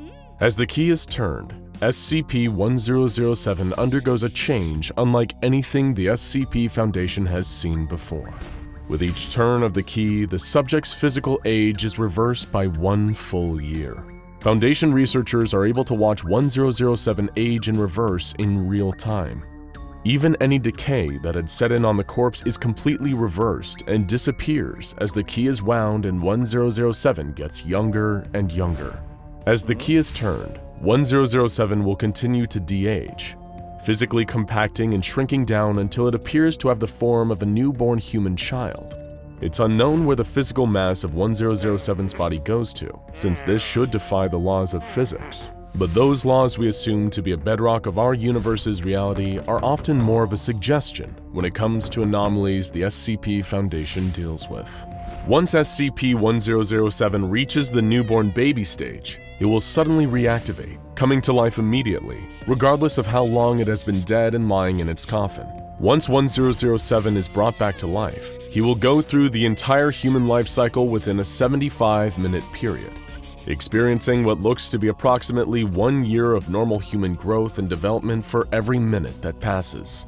That means that in the course of about 16 minutes, researchers will see SCP-1007 change from a crying infant to a fully grown teenager. As you can imagine, the subject has reported feeling excruciating pain during these first few minutes, as his bones rapidly lengthen and expand, and his muscles develop and change shape dramatically. SCP-1007 is able to watch with his young eyes as his bones move and set themselves into place, lengthening and widening in seconds during growth spurts that normally take months or years.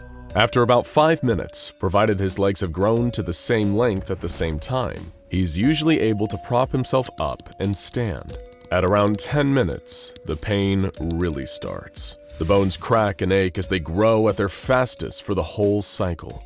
Hair will also grow on his face and body, and he can't help but feel some amount of shame and embarrassment at what's happening to him in front of the Foundation researchers, who are taking copious notes. By 20 minutes, he can hardly think due to the pain.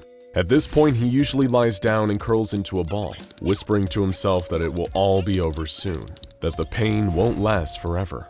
After another 10 minutes, he's right. The pain has almost stopped completely by the 30-minute mark, but now as wrinkles and stretch marks start to set in, a different kind of pain reveals itself as SCP-1007 realizes that he must watch himself die. 40 minutes in, and he starts to reflect on his past, the life he was forced to lead as a kind of sideshow freak. More on that later, though. The physical decay happens faster now, warts and moles and other marks of age appearing on his skin. After 50 minutes, he is aware that over half of his life has passed, and he is reaching the end. His hair starts to fall out, as do his teeth, which he's never actually been able to use as he's never tasted food. As the 60-minute mark comes and goes, he begins to feel grateful for the coming end, with the escape from pain and the rest it would bring. His body has become very wrinkled by this point and is covered with age spots. His eyes begin to cloud, severely limiting his ability to see, and his hearing gets weaker and weaker until he can't comprehend anything the researchers say.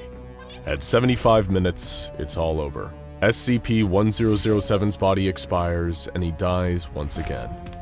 He will remain as a corpse until the metal key is inserted into his back and the whole process starts once again. Just as there appears to be no explanation for where the mass of SCP-1007's body goes as the key is wound during the reversal process, so too is there no explanation for where the energy needed for his rapid growth comes from. This process should violate the first law of thermodynamics, and Foundation researchers are very curious about the underlying process. The one constant that remains on SCP-1007's body is a small tattoo on his right calf, where the words Mr. Life and Mr. Death from Little Misters by Dr. Wondertainment appear. This matches up with entry number 11 on document SCP-909, which lists a total of 20 Little Misters. SCP-1007 was recovered by Task Force Tau-6 during a raid on a mansion in California, along with several other anomalous creatures and objects. The owner of the mansion claimed that he acquired SCP-1007 at an auction hosted by Marshall, Carter, and Dark Limited. Marshall, Carter, and Dark Limited is a club based in London, England, that is famed for collecting and selling what it would describe as rare and obscure objects. Unfortunately, this often includes various anomalies that should be under the care of the SCP Foundation, and the club's mission to provide its members with exclusive, expensive, and rare experiences means that they're often in conflict with the Foundation, and they have even been responsible for several containment breaches. Marshall, Carter, and Dark Limited continues to be a very secretive organization, and the name of the director and a list of its members have so far been very difficult to obtain. At the auction they hosted, where SCP-1007 was offered for sale, there were apparently, along with Mr. Life and Death, at least 4 other Misters for sale, though the identity of the other buyers and which Little Misters they may have purchased is still under investigation. The fact that SCP-1007 has the name Mr. Life and Mr. Death seems to imply that he may have originally been part of a set, though this counterpart Little Mister has yet to be recovered or even identified. In interviews with SCP-1007, he has given his own personal theory that he embodies both names, and the designation is a reference to the way he alternates between life and death. However, the possibility still remains though that he may have a twin of sorts, and the Foundation continues to investigate its possible identity and location. SCP-1007's brief 75-minute life followed by a death that lasts until he is rewound by a special key means that he is easily contained and has been classified as safe. He is only to be activated during routine testing, and after experiencing death, he is to be placed back into his coffin along with the key. In keeping with current regulations for all anomalies that have been designated as Misters, SCP-1007 is to be contained in Hall 8 of Site-13 for additional observation and study. The tiny carnivorous snowmen are relentless, sharp fangs dripping with blood as they crawl en masse towards the mobile task force, opening fire on them with their assault rifles. Who would have guessed that a mere hour or two earlier, a young boy was joyfully playing around in the snow here? How had things gone from frosty to freaky so fast? Let's rewind the clock. There was a chill in the air, that lingering, biting cold that would gnaw at your exposed skin if you dared to step outside in anything less than a thick, warm coat for protection. The ground was still coated in a heavy snowfall, a holdover from Christmas just past, weather that had refused to let up well into the early days of the new year. Everyone reaches an age where the cynicism of life, the weight of expectations that keep you anchored in the real world, they all coalesce to rob you of the childlike wonder of the snow. As you get older, the snow loses its novelty. It becomes a source of inconvenience, something that you need to shovel off the driveway to take your car out. Whereas, turn the clock back to youth, and it's like a tiny miracle. It coats your whole world in a clean blanket of freezing frost, turning the ordinary into a wonderland. Robert and Michaela Anderson were glad that their son Michael was still at an age where he could enjoy the snow. After all, Michaela getting to take her son out in his sled or seeing him hurling snowballs at Robert was able to provide them with a little bit of warmth during the freezing cold, snowier months in Missouri. Optimism was never enough to melt the snow, however, and maybe that's what drew in those creatures, the snowmen. It was early 2019, not even a full 2 weeks into the year. By now, Michael had gotten used to the fact that after Christmas and New Year's Day, a begrudging return to school would soon follow. As much as it clearly brought down his mood, nothing lifted his spirits like still getting to be out in the snow. And after a long day of helping his mom take down the tinsel and pack up the lights while his dad disposed of the tree, Michael was itching to go outside. "Please, Mom?" he begged as a box of decorations was placed back in the attic, his hands clasped together in a pleading gesture. "Please, please, please, just 5 minutes. I won't go further than the front yard."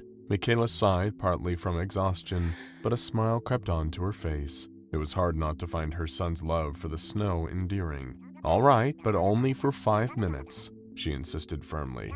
"And I want to see gloves, hat, and a scarf, not just a coat, mister." With the speed and excitement that she and her husband had long since lost, she watched Michael race off to gather his warmest winter coat. "Remember when we were like that?" Robert heaved a sigh as he appeared from chopping up that dried-out, dehydrated remains of the Christmas tree. "No, do you?" Michaela replied with a light chuckle. Before long, Michael had donned his gloves and coat, almost a size too big. His scarf was almost wrapping up his entire head, save for the little bobble hat that poked out at the top. Robert opened up the front door, and his son stepped out into a world that had been whitewashed with clear, cold snow.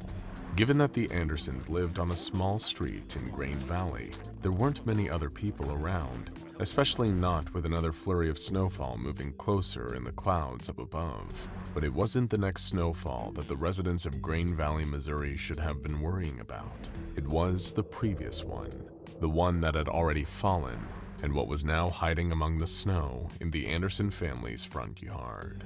Having few other kids his own age to play with and not being allowed to venture too far from the front porch, Michael was content to spend his precious time outdoors making snow angels or practicing throwing snowballs. He had long been trying to get one to clear the roof of the small house he and his parents shared, leaving a few scattered patches of snow embedded on the roof shingles. A few meters from the front door stood a snowman. Granted, that was hardly a rare sight at this time of year, especially in the cold weather, but what was so unusual about it was that Michael hadn't remembered making a snowman recently. His parents hadn't let him out in the snow on his own since the start of the new year, given how badly the downfall and icy winds had been for the first week of January. Sure, somebody else could have made it, taking a pause as they passed by the Andersons' front yard, although not Michael nor either of his parents had spotted anyone doing that. The snowman itself was featureless, the white of its ice-cold body smeared with mud and dead leaves, debris that had been packed in with the snow used in its crude construction. It was featureless, too. Whoever had made it hadn't gone to the effort of giving it a face, nor draped an old scarf over it or given it a hat. It just stood there, but not like any other snowman. There was nothing welcoming about it. In fact, it was, fittingly, cold. Given how far away it stood, it was almost as if it was watching the house. Curiously, Michael began to approach the Snowman.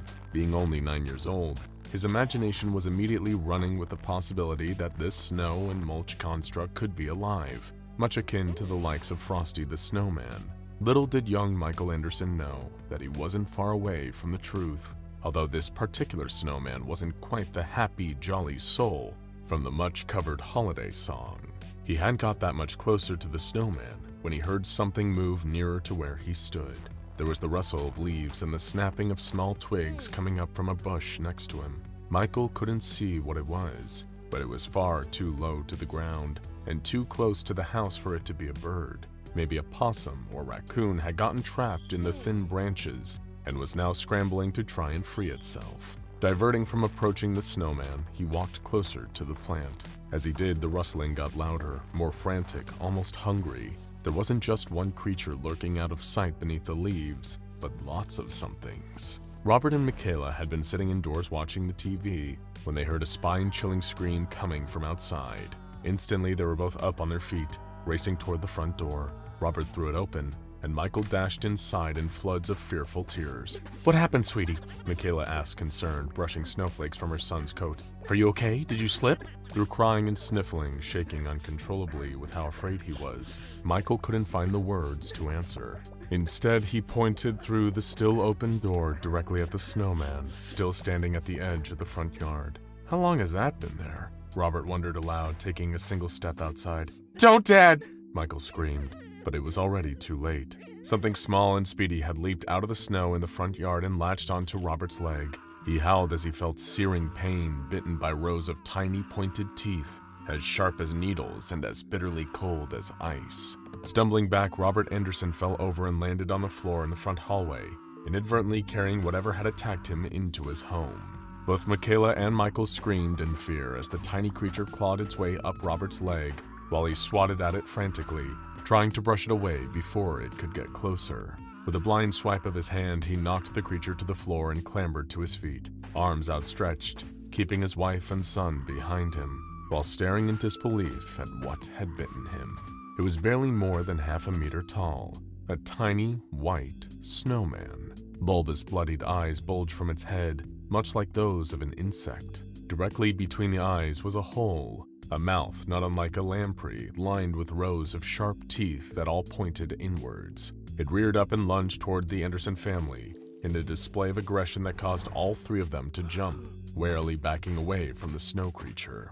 It was then that Robert and Michaela noticed what had frightened their son so much. Out of the corner of their eye, they both simultaneously caught the sight of the open front door and the yard beyond. Wriggling through the snow, shifting as they moved, were even more of the creatures, slithering towards the house like piranhas catching the scent of blood in the water.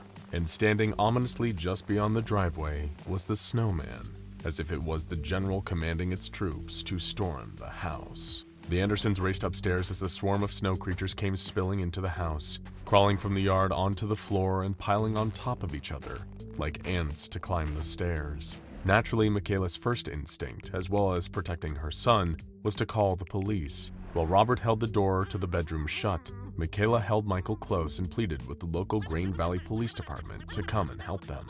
Although they only seemed to take the call seriously when Michael started screaming again. One of the snow creatures had pushed its way under the door frame and was sneaking its way towards Robert to attack him, leaving a trail of water behind it. Stepping back and thinking fast, Robert grabbed a hairdryer and switched it on full blast. The sudden rush of electrically heated air caused the toothy snow creature to retreat into a corner. Refusing to let up, Robert got closer and kept the hairdryer trained on it, eventually causing the creature to melt until little more was left than a damp puddle. But the victory was momentary. There were still more of them crawling up the stairs after the Andersons. With their sharp teeth, they were gnawing at the wood of the bedroom door, trying to force their way inside. Fortunately for Robert, Michaela, and their son Michael, they wouldn't be able to recall the horrific events of January 12, 2019 for much longer. By the time the local police arrived, it had become clear to the officers responding that they were well out of their depth, especially when one of them was injured, suffering a bite from a snow creature. That was what led the SCP Foundation being called in, and within 15 minutes, they had dispatched mobile task force operatives to secure the anomaly. Being some of the Foundation's most highly trained agents, it didn't take long for the MTF to neutralize the carnivorous snow creatures. However, they quickly realized that the mysterious snowman that had seemingly spawned the swarm could not be melted by any conventional means, nor would it deteriorate naturally on its own. A cover story was issued that Michael had suffered an accident and fallen down an open pothole that had become obscured by heavy snowfall. As a result, police officers were dispatched to help him, although the injury sustained by one officer due to a bite from a snow creature was never explained. Following this, the Anderson family was administered amnestics, meaning they quickly forgot about the whole terrifying ordeal. Maybe it was for the best, however. Young Michael seemed irreparably changed. He never went out to enjoy the snow again, repeatedly suffering from nightmares about the cold. Meanwhile, the anomalous snowman was recovered and thus designated as SCP-4230. Immediately, the SCP Foundation did as their organization does best and commenced testing, with a human subject, no less. They quickly discovered that SCP-4230 seemed to generate a sort of field around itself that could trigger a distinctive physiological change in any human being or animal that came within 6 meters of the snowman. This process became known under the designation of SCP-4230-1.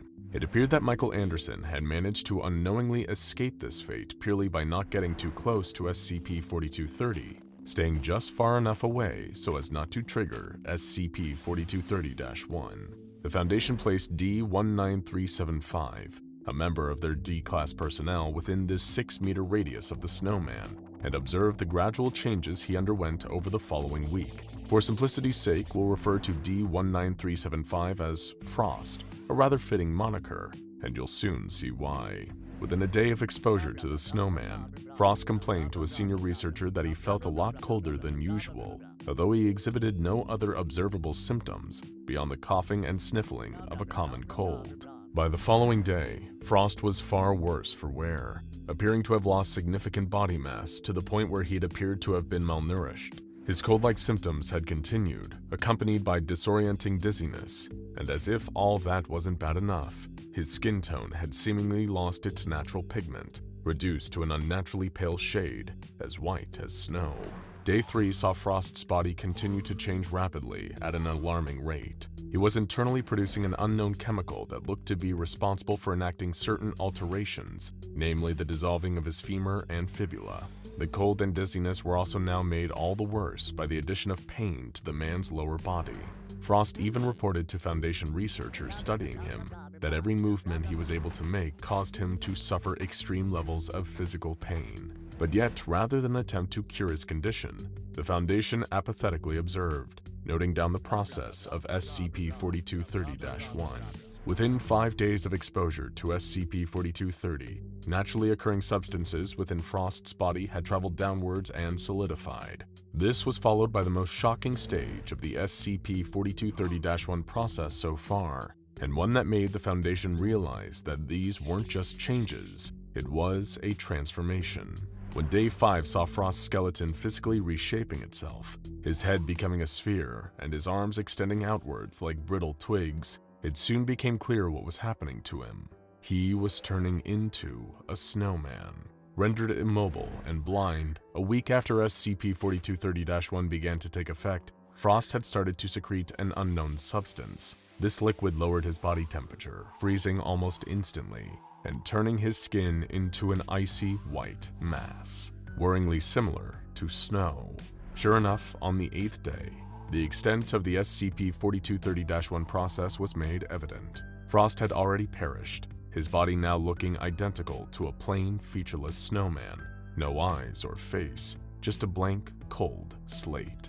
But underneath the outer layer of snow, Frost's bones and the rest of his organs were still contained inside. From the outside, though, he wasn't even human anymore. Just an instance of what became known as SCP-4230-A.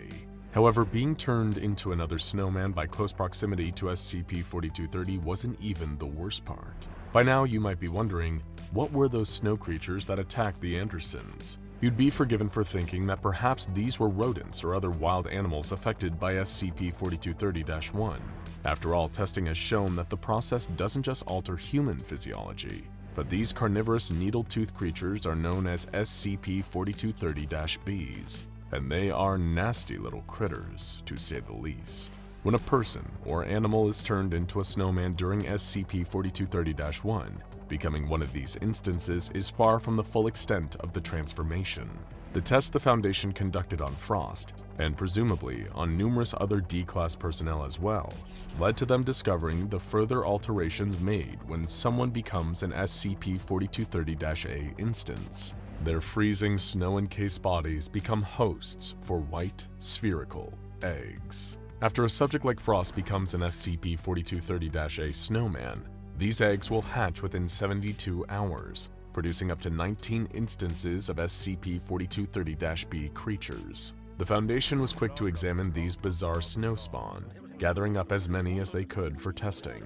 They found that instances of SCP-4230-B matured to adulthood remarkably quickly, reaching adulthood in 15 seconds. Destroying the eggs containing these creatures seemed to be an effective way of preventing swarms of SCP-4230-Bs from getting loose, although the snowman each egg came from would also have to be destroyed to achieve this result. Also, the lifespans of the smaller snow creatures only lasted for a total of 24 hours, and they would melt away after a full day of life, regardless of the surrounding temperature.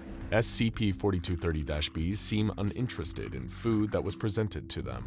Specifically, one test involved giving a snow creature a head of lettuce and a watermelon. The creature regarded the fruit and vegetables with little interest, even refusing to eat either despite prompts from the researchers. This painted the SCP-4230-Bs as exclusive carnivores, which explained why they attacked the Anderson family. They were trying to eat them, hunting the Andersons as a pack. Further testing into SCP-4230-Bs revealed they had a weakness to heat above a temperature of 40 degrees Fahrenheit. During another test, a D-Class was sent into a cell with 10 of the carnivorous snow creatures, armed only with a simple lighter, an emergency flare, and 1 gallon of gasoline. Immediately, all 10 of the SCP-4230-Bs crawled toward the man, hungry, and determined him to be a new source of food. That is, until they noticed the lighter he was carrying. The D-Class frantically clicked the spark wheel until the flame danced from the lighter, causing 7 of the creatures to back away from the heat source cautiously. The D-Class was able to kill the remaining 3 instances in self-defense, causing them to melt with little effort. He was far luckier than the subject of the next test would be. Another D-Class was placed in a holding cell with 3 of the snow creatures, and much like before, they instantly acknowledged his presence and began approaching him. However, the Foundation had sent this member of D-Class in completely unarmed, without even so much as a match to defend himself. The carnivorous beasts made short work of their helpless victim, feeding on what was left. The Foundation was able to dispatch instances of SCP-4230-B with relative ease, even without waiting for them to simply melt after a day. The use of flamethrowers or drawing them into warmer areas seemed effective enough at destroying the small snowman that hatched out of SCP-4230-A bodies. However, some bright spark at the Foundation decided to test what would happen if the opposite element was used against SCP-4230-B creatures. Were they vulnerable to the snow despite being made from a snow-like substance themselves? Another test was conducted to answer this, which involved a small snowball being thrown at one of the SCP-4230-Bs. The result of that incident has been entirely expunged from the Foundation's archives, but it's a safe guess to ask why. Evidently, when attacked using snow or ice, SCP-4230-Bs are seemingly able to adapt in some way that is determined to their attacker. Do they add snow to their mass or become even more aggressive? It's hard to say given the redactions, but the result of that final test were deemed so catastrophic that the Foundation banned any further testing that involved SCP-4230-Bs. As for where SCP-4230 first came from, the Foundation is still baffled. The first reported incident involving the killer snowman and the carnivorous creatures it produced came when the Andersons found themselves under siege by hungry SCP-4230-Bs. Maybe the snowman is just a freak of nature, or the result of an unknown pathogen or microorganism carried in a snowstorm one fateful night. Or perhaps SCP-4230 is something far, far more vicious. Whatever the case, we would recommend waiting for the sun to come back out and the snow to melt, just to be safe. Who among us hasn't wondered what happens after our lives have come to their inevitable ending? and we play out our final moments in the land of the living. The concept of what happens to us after we've died has baffled scientists and philosophers the world over for almost as long as human civilization has existed. Some out there already claim to know the exact answer. You probably already know that the belief in the existence of an afterlife is one held by almost every single religion and culture around the globe. Heaven, hell, Valhalla, purgatory, limbo, Sheol, the world to come. Descriptions of the afterlife and how to get sent there often varies depending on the religion or cultural group it is linked to. But to think in more general terms, the concept usually revolves around the soul leaving the body after death and living forever in eternal paradise. That is, of course, unless you've committed any deadly sins during your lifetime. If the myths are to be believed, these normally result in you being sent down to spend eternity in damnation and endless punishment instead of paradise. Sadly, there's no way to prove if any of the various afterlives actually exist. By their very nature, these afterlives exist separate from the real physical world that we live in while we are still alive. While we're here on Earth, we can only observe what we see happening to a body after death, and what we assume or believe the afterlife might be like. After all, it's not like any deceased person can tell us what being dead is like. Well, not under the normal circumstances anyway. With no proof of the afterlife's existence, we do unfortunately get left with the bleak and existentially terrifying assumption that when we die, there is nothing waiting for us on the other side. What if there is no light at the end of the tunnel? No pearly gates? Just nothing forever? But what if someone or some mysterious group of persons already knew the answer to what happened after the end of all human life? And what if the answer was so much more horrifying than we ever could have imagined? So much so that this shadowy cabal had already tried to prevent the fate awaiting all of us after we die. Be warned. We're about to delve into the unsettling tale of something known as Project Dammerung and its connection to something known as SCP-3448, as the Foundation categorizes it. It is a story about our fear of what comes next, beyond this mortal coil. This is the catalyst for the Foundation uncovering the most horrific secret in human history, a truth that should have stayed buried. Warning, we are about to unravel the beginning of the end. The end of what, you might be asking? Why, the end of death itself, of course. Any outsider looking in might think we're being a little bit overdramatic here, but we'll forgive you for that mistake. You can have that one on us. At first glance to the untrained eye and uninformed individual, SCP-3448 might just seem like little more than a magnetic resonance imaging machine. Chances are you've seen these big machines in medical dramas, or maybe you've even been placed inside one during a stay at the hospital. Using powerful magnets, an MRI machine aligns all the protons in your body.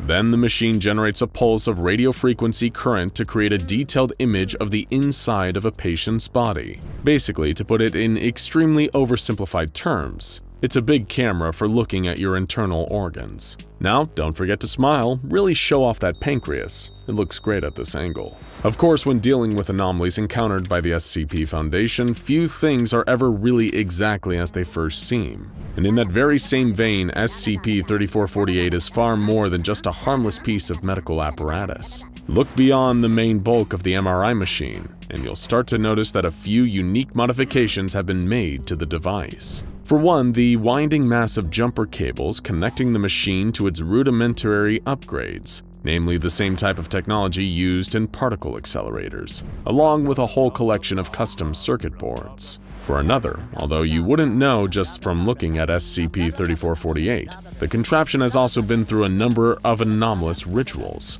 seemingly combining the technological with the occult and spiritual. But the question remains, why? What is this thing for exactly? To put it simply, it's a hotline to the great beyond. SCP-3448 is a means of communication with the world of the dead themselves. Now, we might be oversimplifying things yet again there, so let's take it from the top. Project Dammerung was the name given to those who developed SCP-3448. That designation doesn't just refer to the modified MRI machine itself, but also the communication that said device was capable of after the Project Dammerung team had finished their tinkering with it. You see, nobody knows what happens to us after we die, because no one has ever been able to experience being dead in the real world and existing in the afterlife at the same time. But with SCP-3448, that problem just simply isn't an issue anymore. Still with us so far?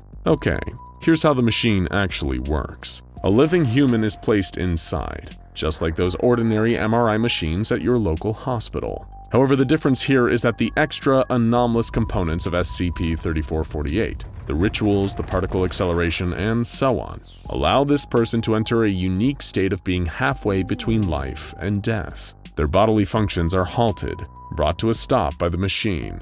However, they are still able to retain their consciousness and the awareness that this allows for. Not quite dead, but not quite alive either. Sort of an unalive state, or a half-death, if you prefer, or perhaps afterlife. Now, while a person is in this half-death, they will have entered a conceptual state of being. This is referred to as SCP-3448-A, an existence of pure consciousness while physical form, in this case the person's body, exists separately in the real world. The body, now called SCP-3448-1, no longer houses a subject's consciousness, their essence, not just their mind, but their thoughts and personality.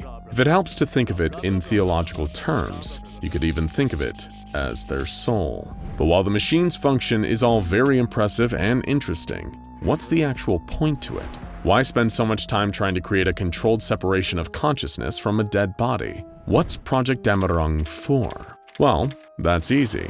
SCP-3448 is the primary tool intended to complete the sole objective of Project Dammerung, a mission to capture a dangerous cognito-hazard, namely, death itself. To be clear, when we say death, we don't mean the Grim Reaper, that skull-faced, scythe-wielding embodiment of oblivion. Chances are you can probably catch him just by going out on Halloween with a big net. But Project Dammerung's goal was to contain the actual process of death, the very concept that takes a living, conscious entity and makes it the opposite. You see, when a living subject is placed in SCP-3448 and their consciousness leaves their brain, it leaves behind some kind of anomalous electrical energy signature. As you may already know if you can remember back to high school biology class, the brain uses electrical impulses to send signals all over the body, allowing your organs to function, your limbs to move, and your muscles to contract or relax. What's strange is, this electrical activity seems to continue within the brain of someone whose consciousness has been separated from their body by SCP-3448. Studying these signals, the SCP Foundation personnel working on Project Dammerung have inferred that these are residual signals, replicating how the brain would react if the subject introduced into the half-dead SCP-3448-1 state as if they were still alive, even though they have to be dead in order to access that state in the first place. And now your brain is probably such a mess of electrical signals trying to keep up with all of that you might have actually completely missed the part where we told you that Project Dammerung is actually a Foundation-backed project. Okay, let's have a speedy recap. So far, we have an anomalously modified MRI machine capable of splitting the consciousness, or soul, of a person after rendering them clinically dead. On top of that, the Foundation themselves sanctioned the project that created this device in an effort to capture and contain death itself. But how did this come about? Who among the SCP Foundation would want to contain death so much to commission an entire project dedicated to that goal? Well, who do we all know sitting above the entire Foundation, overseeing everything, infamous for all having some anomalous form of immortality, and would stand to gain from Project Dammerung? That's right, the World Championship Death Dodgers, the O5 Council. You see, in order to more fully understand why Project Dammerung was established and why they built SCP-3448, we need to explain a little bit about a different anomaly, SCP-2718. We have another video on this channel that goes into more detail about that, but to put it in a nutshell, SCP-2718 is the horrible truth about what happens to us after we die. The O5 Council first learned of it when one of their own, O5-11, full name Roger Sheldon, died of a stroke. O5-11 was the only council member to have refused to accept any of the anomalous treatments or enhancements that prevented the other O5s from dying. However, the council chose to resurrect him. Upon his return to the land of the living, Roger Sheldon told the other overseers what he had learned about the nature of the afterlife, what lies beyond this fleeting mortal coil, waiting for us after we die. Roger had experienced firsthand that the dead actually remain conscious after their bodies have shut down all other functions. That meant that everyone, every person to have died over the course of human history, has remained aware of everything that happened to them afterward. They can feel themselves slowly decaying, their bones and skin withering, buried under the cold, wasting away into nothingness day after day. And that's SCP-2718, the painful truth that there is no paradise, no heaven, no afterlife. There is just endless, silent consciousness beyond the end of every life. This revelation is what instigated the Overseer Council, specifically O5-4, to establish Project Dammerung. It was learning the answer to what happens next that spurred the creation of SCP-3448. The intention was, by reading and interacting with those residual electrical signals in the brain, that the Foundation could create a link, a form of two-way communication between them and the living world and the subject, SCP-3448-A, in their half-dead state. Using other items and anomalous technology connected to the MRI machine, the Foundation's researchers could interpret the electrical signals in SCP-3448-A's brain as images. A Foundation agent by the name of Anthony Michaels proved to be the only test subject capable of using SCP-3448, beyond the earliest tests on animal specimens. And we know what you're thinking. The Foundation would normally use D-Class personnel for this sort of test. After all, it's a machine that renders you almost dead, stopping all bodily function. The problem was, Project Dammerung needed someone loyal to the Foundation, and D-Classes could hardly be trusted to follow orders without the threat of death. Think about it. You separate their consciousness from their body, and they don't care if you threaten to kill them. Agent Michaels served as the SCP-3448-A component, residing within the modified MRI machine, held in a state between life and death. But something went wrong. Something that would ultimately do more harm than good. The Foundation had tried in vain to contain death, and in tampering with forces well beyond their own understanding, may have accidentally done something even worse. They neutralized it. They killed death, and things only went downhill from there. Hold on. Before we begin this video, there's something really important we need you to do. Just remember this phrase while you're watching. It's crucial that you don't let these 4 words slip out of your head even for a split second. You can even pause the video and repeat the sentence to yourself a few times, just to get it to fully sink in. Remember please, belief is the key. We have all wondered at one point or another what happens after our lives draw to their inevitable close and we take our last breath in the land of the living. What happens to us? It's a question that has baffled scientists and philosophers all over the world for almost as long as human civilization has existed. What happens after we die?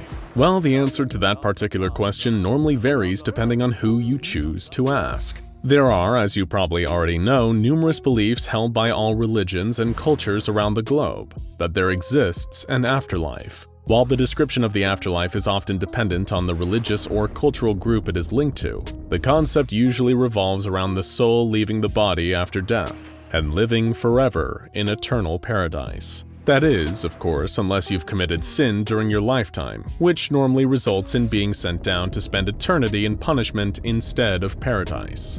But sadly, there's no way to prove which, if any, of the various afterlives actually exist. By their very nature, these afterlives exist separate from the real physical world that we live in while we are still alive. Stuck here on Earth, we can only observe what we see happening after death, and what we assume it might be like.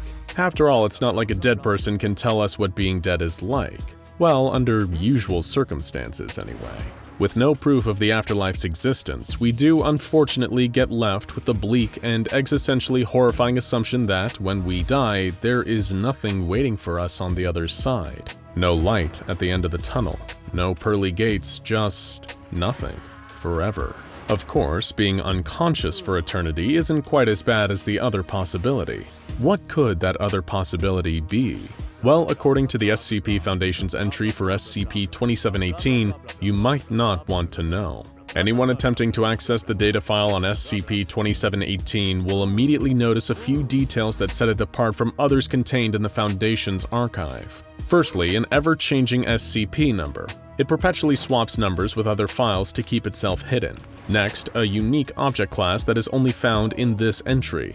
Instead of Keter or Euclid or Safe class that you might expect, you'll read Dammerung, a German word that loosely translates to either dusk, dawn, twilight, or nightfall. You might also spot the anomaly special containment procedures, mentioning that this page of the SCP database has been specially constructed in such a way that makes it as difficult as possible to access. The entry itself even begs the person reading it not to go any further, not to look at the description of SCP-2718. Now, we all know that the Foundation goes to great lengths to keep some things a secret, but why all the added measures for SCP-2718? It might well be that the information contained behind all this extra security could change the lives of anyone that reads it. Or, to put it more accurately, it could change the afterlives of whoever learns what SCP-2718 really is. This anomaly isn't a nightmarish creature or an object with a strange function. It's not an entity from outside our universe, or even a person with an unusual origin.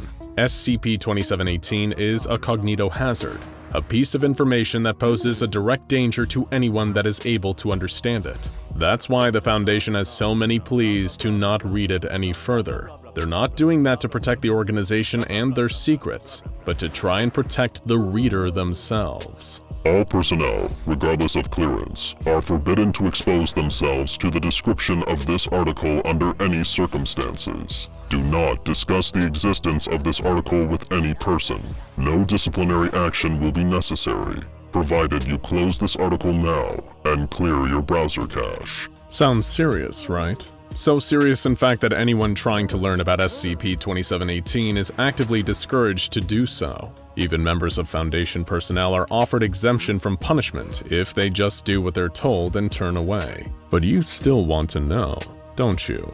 Alright, don't say we didn't try our best to warn you. You've ignored all the signs, the repeated warnings to not look any further into SCP-2718, to not look at its description or pass that information on to anyone else. No, you just had to keep digging deeper and deeper, didn't you? Searching for the answers you're going to wish you never had gone looking for in the first place. Push far enough through the security measures the Foundation has placed around the SCP-2718 file, and you'll find a transcribed audio recording from none other than a member of the O5 Council. The Councilwoman Miriam Prather, O5-7, speaks to a subordinate, who begins the recording. As it starts, she talks about how the various members of the O5 Council have used various anomalous means and sometimes other SCPs to artificially extend their lifespans. The Council is functionally immortal. Boring, right? Anyone who knows enough about the SCP Foundation already knows that functional immortality is what has kept the O5s in power for so many decades. But what you might not know is that there was one Council member who didn't. His name was Roger Sheldon. Despite being offered each of the 19 known methods of extending life that the other overseers have gladly used, Sheldon refused each and every one. Instead, he would often go on vacations away from the Foundation, without announcing his intention to do so. Both doing this and refusing to become immortal in some ways are actions that are now forbidden for any member of the O5 Council, presumably because of Roger. On one of his impromptu trips away, Roger Sheldon died from a stroke. Given that he didn't let anyone know where he was planning on going, he was sadly left to rot after his death. However, Roger possessed an important anomalous artifact in his possession at all times, meaning that the SCP Foundation was keen to recover his body and, by extension, this object. He also had knowledge of a unique keyword, a phrase referred to as a shibboleth, which the other overseers needed to extract from Sheldon. But how do you get information from a dead man? Well, you bring him back to life, of course. And we're not talking about the normal kind of resurrection the Foundation often indulges in, which is really just glorified cloning. This is the ripping of an actual soul back from the void, and placing it inside its body once more, so it can live again as it once did. Eventually, after 14 years of searching, Roger Sheldon's remains were exhumed and then returned to the Foundation. There, his personal belongings were recovered, including the mysterious artifact. Then, just as planned, they revived Roger in order to recover the shibboleth from his memory. The O5 Council had commissioned the creation of a brand new body for Roger, one that perfectly matched his old one in every conceivable detail.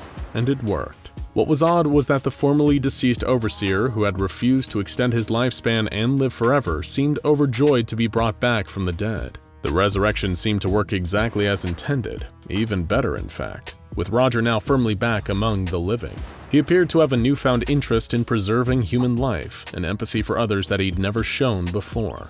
Sheldon was concerned about personnel safety and containment protocols in a way he hadn't been before his stroke. But this apparent compassion was underscored by something else: caution.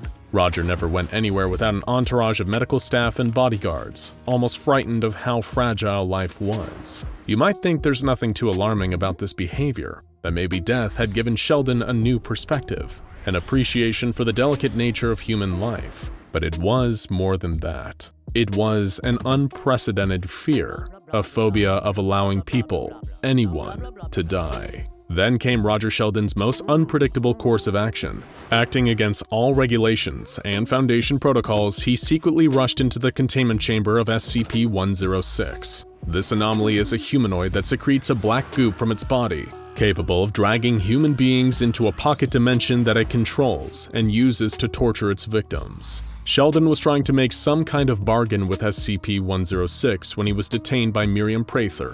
When told to explain his actions, Roger Sheldon eventually gave them his horrifying testimony. The reason he'd been so afraid and so cautious after his resurrection. He knew what happened after death. Cast your mind back to the start of this video. All that talk about afterlives and what really happens to us after we die. Well, there is one answer to that question that doesn't often cross people's minds. In fact, everyone who ponders the question, what happens after, subconsciously tries to overlook it, because to even think it's possible presents a whole horde of horrors in itself. What could be such a terrifying thought that we all hope it simply isn't true? It's the simple, horrible possibility that has hardly occurred to anyone throughout human history, that the dead remain conscious after their bodies have shut down. They remain aware of everything that happens to them. They are able to feel themselves slowly decaying, bones and skin withering away, buried under the cold, wasting away into nothingness day after day. That is what SCP-2718 is. After suffering his stroke, Roger Sheldon explained how he could still feel everything happening to him. Skin blistered and split in the sunlight. Biting insects descended rapidly. I felt eggs hatch. Larvae crawl, gases build and burst within me. Individual cells rupturing, interstitial fluids souring and blackening. Somehow my capacity to experience and store these sensations grew. I was aware of every fingernail and strand of hair that pulled away in the wind. He went on describing every horror he'd experienced in lurid detail as his body broke down in real time, knowing that those same images and thoughts would never leave his head. Shocked by the revelation, Miriam and the other overseer rushed to hold a meeting of the rest of the O5 Council, wherein Roger once again described his posthumous experience. Hearing what happens after death drove every council member mad, each reacting with shock, stress, and anger. One of them tried to calm the rest down, while another motioned to treat death itself as a Keter-class SCP and neutralize it. The chaos was eventually quelled when O5-1 silenced the other O5s, activating Emergency Protocol 17 to gas the overseers with amnestics to wipe their memories of what they had learned. Only Roger and -7 were able to escape the room before the bulkhead sealed and the gas was deployed. Roger believed that people had a right to know about SCP-2718. Agreeing with him, Miriam created a log of all she knew about what happens after death, then permanently locking it within the SCP database, protected from ever being deleted or having its description altered. However, on the orders of 05-1, Miriam was gunned down by Foundation personnel, leaving Roger to escape. Presumably, he returned to SCP-106, agreeing to be tortured forever in the creature's pocket dimension. To him, that was preferable to dying. So if you now know what SCP-2718 is, then why did we start this video with the phrase, "belief is the key"? Well, as we said earlier, this anomaly is a cognitohazard. It's a phenomenon that only occurs after you are exposed to a certain piece of information. That knowledge is what's being contained here, within the entry left by 05-7. You see, it's actually knowing what happens to you after death that makes SCP-2718 happen. If you spend your life believing in a version of the afterlife, only to then learn about SCP-2718, then that information will override whatever religion, culture, or faith led you to believe about death. Knowing about SCP-2718 overwrites your afterlife. It creates a new, endless, and meaningless pain as you experience every sensation beyond your death. Decay, decomposition, cremation. That's the reason that belief is the key. Because once you are exposed to it, SCP-2718 becomes what happens after you die. In our defense, we warned you. Dr. Bradshaw had only been working at the SCP Foundation for a few years, but in that time he had seen things that had changed him irreparably. Ancient texts about world-ending abominations, machines that could spontaneously produce any food or drink from nowhere, friendly slime monsters with a penchant for tickling, invisible kleptomaniac women, and wannabe heroic men covered in spikes. But one anomaly in particular stuck with him, haunted his dreams, and dominated his waking thoughts. SCP-049, that mysterious masked doctor with his deadly touch and strange beaked visage, trying in vain to cure something he would only refer to as, quote, the pestilence and, quote, the great dying. His cure was more like a curse, it seemed, as his unusual treatments transformed his patients into the mindless living dead, shuffling around as malformed shells of their former selves. If this was the cure, Dr. Bradshaw found himself often wondering, what was the disease? Many researchers had attempted to get to the bottom of this question over the years, interviewing SCP-049 and nurturing their own pet theories in their free time, but none had ever received a satisfying answer, ever reached a real conclusion. It was this legacy of fruitless hypothesizing and questioning that led Dr. Bradshaw to pitch his own plan for unmasking the pestilence once and for all. He would gather every prominent theory his colleagues could come up with, including several of his own. Then he would simply engage the Plague Doctor in polite discourse, walking him through each theory one by one, and waiting to see if any of them stuck. It took Dr. Bradshaw weeks to collect and distill the theories down into a workable list of questions, consolidating those that overlapped and eliminating those that were simply ridiculous, such as Dr. Bright's potentially facetious insistence that the pestilence was lactose intolerance. But when the day came, he felt ready to take on the task. When the interview was through, perhaps he would have managed to do what none before him at the Foundation had. Perhaps he would understand what the Plague Doctor was fighting with his unorthodox methods, and by extension, how they could pacify him non-lethally once and for all. Dr. Bradshaw held his notebook tight as he made the long walk down the hall from his office to SCP-049's containment chamber. This was it, the moment of truth, he hoped. He had asked his colleagues to pump the scent of lavender into 049's room to put him at ease, as well as give him his dinner just in time for the meeting. He hoped that the meal, a little glass of wine, and the peaceful atmosphere would make the Plague Doctor more amenable to his line of questioning. SCP-049 was sitting in front of the wide glass window, fork and knife in hand, when Dr. Bradshaw arrived. "Hello, Doctor." Bradshaw gave 049 a wave. "Good evening. They told me I would be having company for dinner. But where's your food, sir?" "Oh, I'm not hungry." Dr. Bradshaw brushed him off politely. "No sense. It would be horribly rude for me to eat while you have nothing. Excuse me," he called to a guard nearby. "Please bring this man a helping of what you've served me so we may dine together." With a sigh, Dr. Bradshaw nodded at the guard, giving him permission to do what the plague doctor asked. A few moments later, he too had a tray with a plate of fish and roasted vegetables and a small cup of wine on the side. "Now, may I ask you some questions?" The plague doctor nodded. "Indeed. What is it that I can do for you?" "I was hoping you could teach me more about the pestilence." Dr. Bradshaw began delicately. The plague doctor perked up. "Have you come to assist me with my work? My dear fellow, why did you not say so from the start?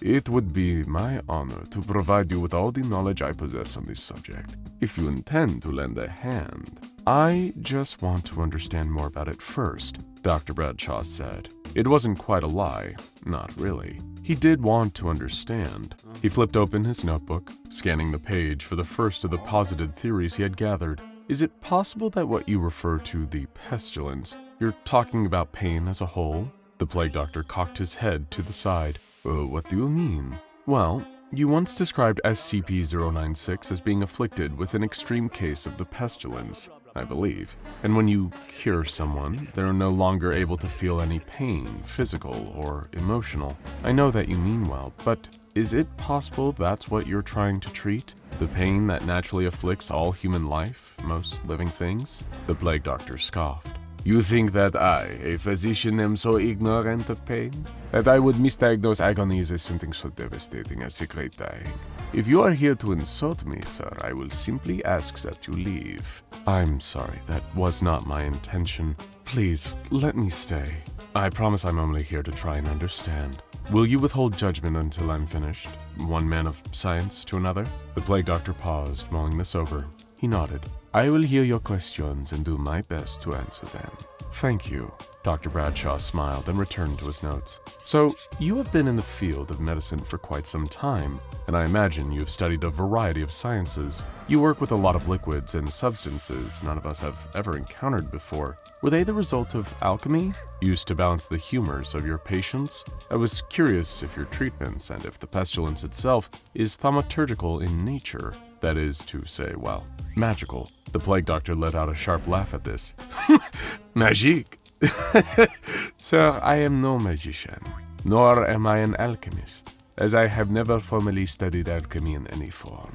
The humors, of course, must be balanced for proper health, but that has nothing to do with alchemy, in my opinion. How is your black bile? You appear to have an excess of it. Do you experience a great deal of stomach pain?" Dr. Bradshaw rushed to steer the topic away from him and his health, lest the plague doctor offer to treat him. "Not particularly. Next question." His eyes returned to his notes. "Let's see. We've noticed that you seem to cure those who are most afraid of death and dying, and when you first arrived at our facility, you stated that there was less pestilence here than other places you had been. Most of our staff have seen enough death and misfortune that it no longer frightens us. We're inoculated against it, essentially. One researcher working with you was afraid of death at first, but as he came to accept it as an inevitability, you said that he was no longer infected. Is the pestilence fear itself? Or more specifically, the fear of death?" The plague doctor mulled this over. "One's outlook, one's attitude can impact their health. It is easier to fight a disease when one does not let fear take over. But other than that, I'm afraid I do not understand your question. The pestilence is simply what it is. Why are you more preoccupied with categorizing it than curing it?" "I believe that to understand something is to know how to fight it," Dr. Bradshaw answered simply. We may differ there, but you may continue. I'm grateful for the company and for your desire to understand, misguided though it may be." "Thank you, Doctor. I wanted to ask you, are you familiar with the Scarlet King?" The plague doctor's expression did not change. "I have seen the rise and fall of many monarchs in my time. Why would you ask me about this Scarlet King?" That wasn't a no. "Well," Dr. Bradshaw began, "according to legend, one of his many daughters was Pestilence, a bringer of disease and destruction. Is she the one you intend to fight?" "I know not every single form the Pestilence takes, only the grip it has on this world," SCP-049 answered. "For your sake, I would advise you to avoid speaking of such matters. That king, he is not a thing you wish to face." Dr. Bradshaw jotted down a quick note in the margin of the page, Scarlet King connection possible. Then he returned to his line of questioning. "Have you spoken with SCP-343? "I have. The plague doctor nodded. And what did he tell you? It is not worth going into here. According to him, the pestilence that you refer to is humanity's free will. You were changed by something a long time ago, a tragedy that turned you towards your work. You came from a dark place, one of the places even 343 can't see. Is that true? I will not answer that question. It is an insult, SCP-049 said. Again, not a no exactly, but still Dr. Bradshaw did not want to push too hard, too soon, and risk the doctor terminating their conversation. My apologies, I'll shift to something different. You once treated the bubonic plague, correct? SCP-049 shook his head. No, I am not familiar with that particular condition. Dr. Bradshaw had prepared for this. He pulled a medical illustration from his notebook, depicting a victim of the Black Plague. What about something like this? SCP-049 sighed. Now this ailment I have encountered before. I did my best to treat it, but it was stubborn. Is it related to the pestilence? Dr. Bradshaw asked. Not necessarily. 049 said nothing more than that. He took a sip of wine, ate a bite of potato. He wasn't going to offer any more insight into that particular theory, it seemed. I mean no offense with this next question, but Doctor, have you always lived here, on this planet? Or did you make your way here from another world of some kind? Perhaps the pestilence came from wherever you did. The world has changed around me a great deal in my life, SCP-049 said. But I have always been here, at least as best as I can recall. He seemed to be telling the truth, but with that unmoving, inscrutable expression, it was difficult to be sure. This next theory would be extremely difficult to float without offending 049, but Dr. Bradshaw had to try. He needed to do his due diligence. Are you familiar with the story of Typhoid Mary? He would ease into the idea. That would probably be best. I am not. SCP-049 sounded puzzled. She was an asymptomatic carrier of typhoid, Dr. Bradshaw explained. As others grew sick around her, she remained healthy and well. She had no idea that as she worked as a cook in the houses of wealthy families, she was infecting them with a deadly disease. It was not any moral failing of her own. She didn't understand what she was doing, but she still spread the virus throughout her community. Stop right there. The plague doctor's tone was stern, tense. I know what you are suggesting, and it offends me to my core. If you do not cease these vile implications, I will be forced to end our talk here and now. I am a physician, sir. I do not endanger my patients so recklessly. I understand. Better to leave that theory alone for now. You said that you have always been here, but I do have to ask, have you ever heard of a place called Aligara? There are those that claim you once lived there, that you came from that kingdom. I have never heard that name that I can recall, but I have lived a long life. Perhaps I have forgotten. What nation does that belong to? Dr. Bradshaw paused. It was his turn to be stumped. I'm not sure. Do you know who the Black Lord is? He couldn't be certain, but he thought he saw SCP-049 frown. Villain! A villain! He grumbled under his breath. I banish him from my thoughts, that he may never again enter my sight. His gloved hands clenched into fists, and Dr. Bradshaw jotted down another note in the margins. The Black Lord. He had devoted plenty of time to everyone else's theories. It was time for one that he had been earnestly considering. Doctor, it is my opinion that the pestilence may be connected to emotional state or heart rate, perhaps both. When you treat your patients, do you remove the heart or the amygdala to address those issues? I've noticed heart removal during a handful of your procedures. You have a keen eye, SCP-049 enthused. However, I do not always remove the heart. It varies greatly from patient to patient, you see. For some, the heart is a crucial part of the infection. For others, it impacts the brain. Others still the liver or the larger nervous system. That is why it is so difficult to treat, you see. It can manifest in seemingly infinite ways. But what about emotions? Negative impulses, cruelty, selfishness, hatred. Is that a component? I was reviewing your file and you mentioned an excess of the pestilence in the home of a wealthy man known for exploiting his workers and mistreating his family. When you were cross-tested with SCP-682, you remarked that the pestilence did not only impact humans, suggesting the anomaly was also infected, and you cured your patients. Well, they don't seem to have a hateful impulse in their bodies. Hate can be a disease. The plague doctor took another bite of food, chewing slowly. When he swallowed, Dr. Bradshaw expected him to elaborate on this thought, but he didn't. So, Dr. Bradshaw broke the silence. The four horsemen of the apocalypse, the ones that bring about the end of the world. War, famine, death, and pestilence. There have been stories about them for thousands of years. Do you know Pestilence personally? Are you protecting us from him from the end of days? SCP-049 scoffed. I work in science, not stories. I intend no disrespect to your beliefs, but surely you hear how absurd that sounds. Pestilence does not ride in on a horse. It resides in the body. You've lost patients before, haven't you? Every physician has if what they are treating is severe. It never gets any easier to do so, I'm sure. Have you ever lost someone special to you, though? Done something you truly regret? Perhaps the pestilence was a manifestation of some guilt or trauma, some shame he could never truly let go. Every man has regrets. Do you not have those secret shames, Doctor? Dr. Bradshaw changed the subject. I have always wondered this. Can you see the misdeeds that someone has done? Can you somehow sense the sins of their past, all the harm they have caused? Why do you ask? SCP-049 cocked his head again. Are you afraid I can see something within you? He couldn't explain why, but the question made his stomach turn. No, he answered. It was a lie. Will everyone catch the pestilence eventually? As time goes on, the odds do become greater, yes. But not everyone is doomed. Is that it? Is it time? The passage of time, aging, decay, the great dying, you called it. So is it dying itself? Your cured patients, they don't age. They never decay any more than they already have. Death is not natural, SCP-049 simply said. All things die eventually, Dr. Bradshaw argued. I have not died yet. SCP-049 took a drink of wine.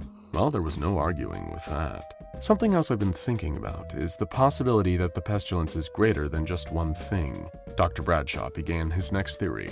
Doctors believed at one time that the plague was caused by an imbalance of the humors in the body. They could recognize the presence of disease, but couldn't routinely tell them all apart.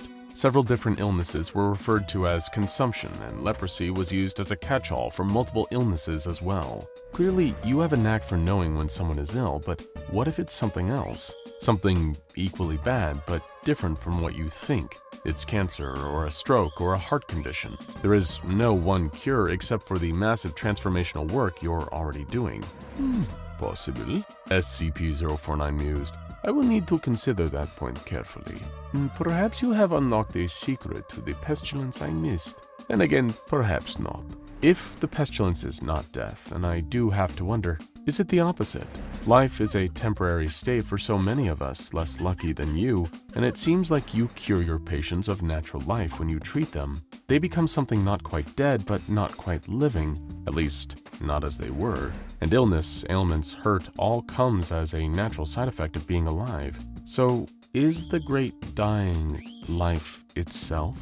I do not understand the question, and thus I will not respond to it, SCP-049 stated. Dr. Bradshaw could sense that the plague doctor was growing frustrated, getting tired of so many questions that poked at his beliefs, his research, and his process. Is the pestilence natural or something man-made? Humans have created diseases before or caused them to mutate or worsen them with chemicals we invent. Have you heard of Agent Orange? I don't mean to digress, but my point is, it's not unheard of for people to be responsible for a disease. I wonder, is the pestilence something that developed on its own, or is it our doing? A biological weapon, a synthesized virus, or artificial mutation created by other scientists? Or maybe... Dr. Bradshaw paused here, referring once more to his notes. Is it sin? Greed, lust, wrath, pride, envy, gluttony, sloth? Maybe not that biblical, that exact, but is it evil? The sort of thing that rots away at a human soul. Not a plague of the body, but of the very essence, and the only way to cure it is to rip the whole thing out and start over. You seem to have the answers in mind before you ask me these questions, Doctor. I will allow you one more before I take my leave. I have found this whole ordeal quite exhausting. Dr. Bradshaw nodded. Okay, just one more. Is it something unnatural, not man-made, not of nature, viruses or bacteria, but something else altogether? Something from another dimension, another world, or the spaces in between.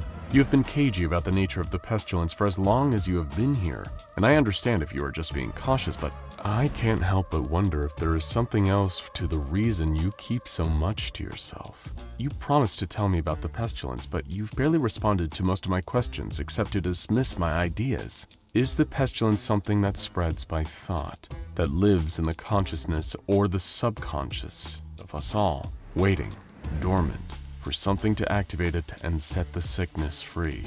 The plague doctor set down his fork with a clatter. I respect your scientific curiosity, but there are things I cannot share with you. For my safety, for yours, for everyone's, do take care, Doctor. You too. Dr. Bradshaw stood from his chair, collecting his notes and preparing to leave. One final thing. Dr. Bradshaw turned back to face the plague doctor. Yes? Those dark eyes watched him from inside the mask. Do you see any of the pestilence in me? The silence that passed between them felt like an eternity. Then SCP-049 spoke. No, sir, I do not. But one day, that could change. As Dr. Bradshaw made his way back to his office, the words echoed in his mind, and he couldn't make up his mind whether they were comforting or troubling. He had gone into the meeting with questions, but now he had even more than he started with. Ever since she was in high school, Faith had dreamed of moving out and finally getting a place of her own. It wasn't that she didn't love her parents. She did, but they were always around, always coming into her room without knocking, telling her when to go to bed, when to wake up, not to eat dinner in front of the TV.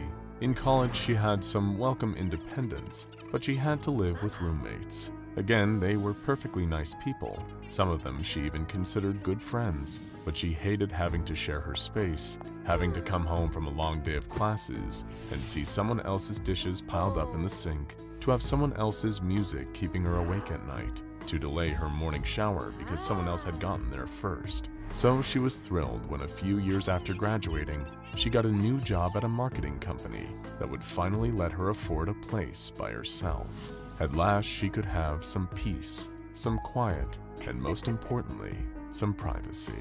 Faith spent all day moving furniture and unpacking boxes, turning the little apartment into a real home. It wasn't much, just a main room she used as a bedroom and living room, a bathroom, and a basic little kitchen. But it was all hers, and all of the little personal touches she'd put together really made it feel like the place was meant for her. There was the orange couch she'd picked up at a vintage store downtown, the coffee table she'd gotten for free from her last roommate, framed pictures of her family and friends, a bed with linens in her favorite color, light blue, and lots of potted plants. Over time, she would find even more things, more little personal touches to liven up the space. Now, how to celebrate her new home? Her gas wasn't on yet, so she couldn't cook anything, but that was the perfect excuse to order in. 30 minutes or less later, she was kicking back on her couch with a large cheese pizza, watching a scary movie on her TV. No one would ask to switch it over to The Bachelor. No one would take the last slice while she was in the bathroom. It was perfect. Finally, a little piece of heaven, an introvert's paradise. As she finished her first meal in the new place, she felt her eyes beginning to grow heavy, the day of strenuous unpacking catching up with her body. Just as she was thinking about calling it a night, a pale-faced monster appeared out of nowhere on screen, terrifying the movie's main character and making Faith jump, spilling her soda all over the coffee table. "Damn it!" she groaned. Already she'd made a mess, but hey, she tried to look on the bright side. It was yet another first to break in the apartment. She grabbed a kitchen towel to mop up the soda, and when she returned to the main room, she froze. There was something in the window, standing out against the darkness outside. At first, she thought it was a reflection, a trick of the light, but as she slowly approached the window, eyes wide and hands trembling, she got a better look. There was a face, a little difficult to make out, as if it were peering out of the shadows, but unmistakable nonetheless. It was pale, human, vaguely resembling a strange man with dark circles under his eyes, and he was looking right at her.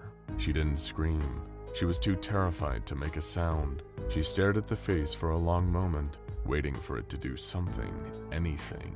After several moments of the tensest staring contest of her life, she blinked. The face didn't budge. You need to leave, she finally spoke, surprising herself as she did. If you don't get out of here, I'm calling the cops. Again, the face did nothing. Do you hear me? Her voice climbed in pitch, her heart pounding against the inside of her chest. Who was he? What did he want? She became vaguely aware of the fact that she couldn't see the rest of the man's body, just his face, looking at her with a neutral expression, a look of vague curiosity, like someone watching a caged animal at the zoo might have. It was then she remembered something that made her blood run cold, made the towel drop from her hands as her stomach sank. She lived on the 3rd floor. Her apartment had no balcony, no fire escape he could have climbed up. Whatever was looking at her through her window, it was no ordinary peeping Tom. She couldn't say how long she stared at the face, its unblinking eyes, its inscrutable expression. She moved closer to the window step by step, until she was almost nose to nose with the thing. She couldn't think of it as a person, though it looked like one. Mostly. She should run screaming out the door, looking for some kind of help, but what would she say? That there was a floating face looking at her through the window? What if it was somehow all in her head? Some sort of hallucination brought on by exhaustion and the stress of the move. She raised a fist and, following a passive instinct, rapped on the glass. She didn't know what she expected, for it to blink, to move, to knock back, to say something, but nothing happened. It just stayed there, as if it were part of the window itself. Faith pulled the curtains closed, hiding the strange face from view. With any luck, it would be gone in the morning. She had worked hard to get this apartment, and she would be damned if she let some strange thing, whatever it was, drive her out of her new home. But as she climbed into bed and pulled the covers up to her chin, she could still feel its gaze on her, as if it could see through the thick fabric of the curtains. She rolled over onto her side, her back to the window, and tried her best to forget about it, to shake that horrible feeling of being observed. She lay there for hours, eyes open, heart racing. But finally the exhaustion won, and she slipped away into sleep. She didn't dream at all that night. It was as if she closed her eyes and seconds later, it was morning. She woke to the beep of her alarm, feeling as if she hadn't rested at all. The first thing she did was climb out of the bed and go to the window. Carefully, tentatively, she opened the curtains. She let out a sigh of deep relief. The face was gone. She must have imagined it after all. A bit concerning, but as long as it didn't happen again, she wouldn't have anything to worry about. Lack of sleep does strange things to the mind after all. No longer plagued by the fear of that strange face, Faith hopped into the shower and let the worries of the previous night wash away, disappearing down the drain. She brushed her teeth, dried her hair, did her makeup, and dressed for work. After a banana and a quick cup of coffee, she was out the door. Work was exceptionally busy that day, and it pushed any memory of the oddity in the window out of her mind entirely. She was even feeling good enough to accept her friend's offer to grab a drink after work. They met up at a bar down the street from her new place, sharing cocktails, memories, and a plate of onion rings. It was a perfect, lovely evening. By the time she got home, savoring the click of the key in the lock as she let herself into her quiet little sanctuary, she had completely forgotten about the unusual apparition. She swung the door open and rushed to dump herself onto the couch for a bit of TV before bed. Then, out of the corner of her eye, she saw it. The face, back in its previous place, staring at her from the darkness outside. She gasped at the sight, her scream catching in her throat. It was just as she remembered it. Wait, no, something was different. What was it? She clapped her mouth in horror as she identified the change. Its expression was different. Gone was the vaguely interested, neutral expression. Now, it was smiling at her. Not a pleasant smile, not a warm, friendly smile. A wicked smile, twisted and cruel. It knew she was afraid, that she'd been hoping it was gone forever, and it was enjoying itself. Her hands were shaking, nervous sweat beading on her brow. "What do you want from me?" she whispered, staring into its eyes. They didn't move, but they glittered with malicious glee just the same. "What do you want from me?" she repeated, her voice rising to a shout. "Shut up!"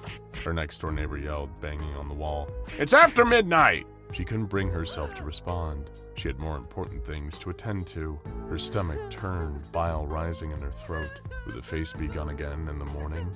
Would it come back again at night? Was the apartment haunted, possessed by a specter doomed to reside in her window forever? Was that why the rent had been so affordable? Or maybe it was her. Maybe this thing had been drawn to her. Or maybe she was losing her mind, unaccustomed to living alone, and her sanity was slipping away. She shivered at the thought. What was worse, if the face was all in her head, or if it wasn't? Rather than attempt to answer the question gnawing at her, she closed the curtains. Out of sight, out of mind, she thought. She would have to keep the curtain closed, possibly forever. It was better than seeing that damned face grinning that horrible grin. But as she tried to settle in for another restless night, she could feel its eyes boring into her, burning into her skull. She had never felt so uneasy before. She prepared for cockroaches, for black mold, and for burglars, but not for this. This was something outside of her understanding, outside of reality itself. Just don't look, she whispered to herself. Just don't look at it. It became part of her daily routine. Wake up, ignore the window, go to work, try to forget about the window, get home, try desperately not to think about the window. She could always feel it, though. As soon as the sun went down, though, she kept the curtains closed. She knew it was there. She thought about checking to see what face it was making this time, but she couldn't bring herself to look. Gradually, her condition worsened. She woke up to a tightness in her chest, panic attacks that wrecked her body, and felt like her heart might stop beating. Her stomach would ache. She struggled to keep food down. One morning, she rushed to the bathroom and spat up blood. The effect began to follow her out of the apartment too, far away from the face's dwelling. She would sit at her desk, struggling to focus on marketing campaigns and pitches, and she would feel a sudden pain in her stomach, forcing her to double over and groan with agony. She would see flickers of the pale face in her peripheral vision, turning to look, only to find there was nothing there. When she walked down the hall to the elevator or down the street outside her building, she would feel as if someone was following her. She never saw anyone, never heard any footsteps coming up behind her, but she could never shake off the sensation. Soon, even her formerly dreamless nights of sleep, as fitful as they had been, became unsafe. She would toss and turn, sweating through her sheets, as her subconscious was tormented by chilling visions and terrible nightmares. She would dream of walking down a long, dark hallway that seemed to go on forever, and something coming up behind her, trying to grab her and drag her away. It would chase her, wide dark eyes and long, long limbs grasping at her, as she ran and ran but never escaped. Other times she would dream of being locked in a damp basement, chained to a wall as the pale creature sat in a chair across from her, just watching, waiting for something, though she didn't know what. Every night, another nightmare that made her wake up screaming, fighting off invisible attackers. After 2 weeks of living in hell, she decided to look out the window again. She had to see, had to know. That night, when she opened the curtains, it was there, mouth wide open, eyes glinting. It was laughing at her. Screw the deposit, enough was enough. She wanted her home back. She picked up the heavy lamp on her bedside table, wound it up, and threw it at the window with all her might. The glass shattered. Little crystalline shards sprang in every direction as the lamp flew through the air, out the window and down to the street below. And just like that, the face was gone. She checked every other window in place, the little one in the bathroom, the peephole on her door, but it was nowhere to be found. She was free. Her knees gave out and she collapsed to the floor, her face in her hands, and wept from sheer relief. Tomorrow she would clean up the broken glass and spin her landlord a story about a freak accident. Someone would come to fix the window, and it would be the best money she had ever spent. Eventually the whole ordeal would fade away from memory like a bad dream, but somewhere out there, someone else was living the nightmare all over again, looking out a darkened window to see an unwelcome guest. The entity known as SCP-965.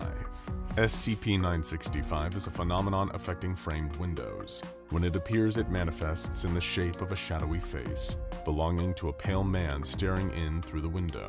The details of the man's face vary from person to person, as well as his apparent age and the direction he is facing. However, all reports point to the same figure at various ages, ranging from 10 to 55. The Foundation has attempted to use facial recognition software to identify a citizen matching the description of this figure, but so far, no one has been found. SCP-965 will not appear in just any window. It will only manifest when the lighting on the outside of the window drops below illumination of 5 candelas. The lighting on the inside of the window does not have any measurable effect. The face will only appear in the confines of a completely assembled window frame, though the window does not necessarily need to be installed anywhere. It will only move from one glass pane to another if its original point of manifestation is destroyed. The face can be seen from an outside vantage point, though it has been described by observers as looking away into the room. When SCP-965 first appears to someone, it produces feelings of unease, anxiety, and low-grade paranoia. Anyone within the visual range of the affected window will experience these feelings, even if the window is covered by curtains or any other means. Any individual that sleeps in an area visible to SCP-965's manifestation point will begin to experience difficulty sleeping, suffering from upsetting and disturbing dreams. However, this is not the endpoint of the entity's impact on those it appears to. At a point between 3 and 10 nights of sleep after its initial appearance, the entity's facial expression will begin to shift into a noticeable smile. After this shift, the victim's symptoms will become physical as well as mental, including ulcers and intestinal bleeding, heartburn, abdominal pain, and even vomiting blood. This has been attributed to the entity's influence on the human body's reaction to heightened levels of stress and fear. The subjects that reach this stage of exposure to SCP-965 begin to see its face in windows in their dreams, as well as spotting it in their peripheral vision while going about their waking life. They begin to see the face out of the corner of their eye, even when the affected window is nowhere in sight. These additional sightings are accompanied by lingering feelings of paranoia and the sensation that something is following or watching them. Though the entity has never made a sound and does not move while it is visible, it can disappear and reappear in different poses. It has also displayed notable signs of sentience, appearing disappointed when it manifests in an empty room, and angry if it sees someone who broke its previous window. When presented with one of the agents who first brought it into custody, the entity appeared frightened for the first time. Testing involving SCP-965, involving the destruction of its host window, confirmed that a multi-paned window might act as multiple holding zones, but significant damage to its overall structure keeps it from being a viable replacement. In this particular case, the entity manifested in a nearby experimentation chamber's observation window, which was promptly destroyed in order to prevent any potential breaches. For a month following this incident, the entity manifested with noticeably hostile facial expressions, clearly resentful of its treatment. Only one other notable incident has occurred so far during the course of SCP-965's containment by the SCP Foundation. Dr. L, the rest of her name has been redacted from the official file, was the head researcher assigned to SCP-965 for several months before she filed an official request for transfer to a different test subject. She was beginning to experience intrusive visions of SCP-965 and lingering feelings of paranoia, lasting long after she left the Foundation's site. Her symptoms were consistent with those of someone who had slept in the presence of the entity, though she swore up and down she had never napped or slept at all in the vicinity of the affected window. She was temporarily relieved of her duties and provided with psychological care. So far, no other instances of SCP-965 impacting staff who have not slept in its presence have been reported, but this case set an unsettling precedent. The mental health of anyone assigned to SCP-965 is to be strictly monitored in case it expands its influence again. SCP-965 is contained within a framed, ready-to-install window made up of 6 panes of clear glass or other comparable material at a size of at least 15 centimeters by 30 centimeters. The window must be kept in an environmentally controlled storage facility, capable of withstanding earthquakes and other seismic activity. The window must be inspected at least once a week in order to check the integrity of the material. Additionally, at least 2 identical framed windows must be stored in the same facility, in separate chambers with additional insulation. Any lighting in the containment chamber should be kept at a minimum of 130 candelas at any time personnel are inside, with the exception of research and experimentation. Though SCP-965 is currently contained, the Foundation is unable to control its movement should its current window be destroyed. Therefore, SCP-965 is classified as Euclid. Scopophobia is the fear of being watched or looked at by others. Those suffering from this fear will often avoid windows, terrified of who might be standing on the other side, staring in and keeping track of everything they do. Even those of us without scopophobia might find ourselves feeling a prickle of dread while looking out the window at night, watching for a shadowy figure or a ghastly face pressed to the glass. Most of the time, of course, there is no one there. It's just an overactive imagination, the lingering effect of watching one too many scary movies. But eventually, your luck might just run out. One night when the world falls quiet and you go to close the curtains before you go to sleep, just in case, you might just feel that someone is right there, on the other side of that thin pane of glass, staring at you with wide, unblinking eyes. It won't ever come inside, but it isn't going anywhere. And as long as you are where it can see you, you will never know peace again.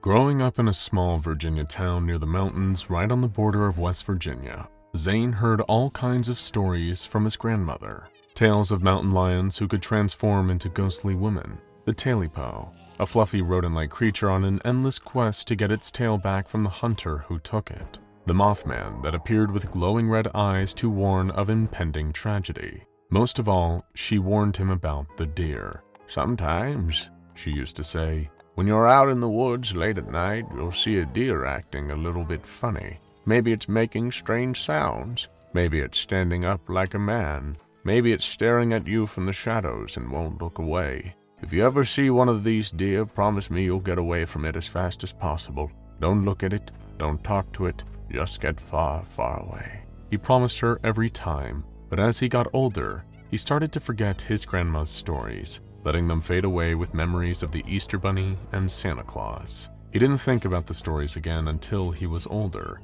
a junior in college and embarking on a camping trip with his roommate Josh. They were both staying with Zane's family for the summer and had been enjoying the sunshine and fresh air. They'd gone hiking, picked blackberries, and gone fishing to their heart's content.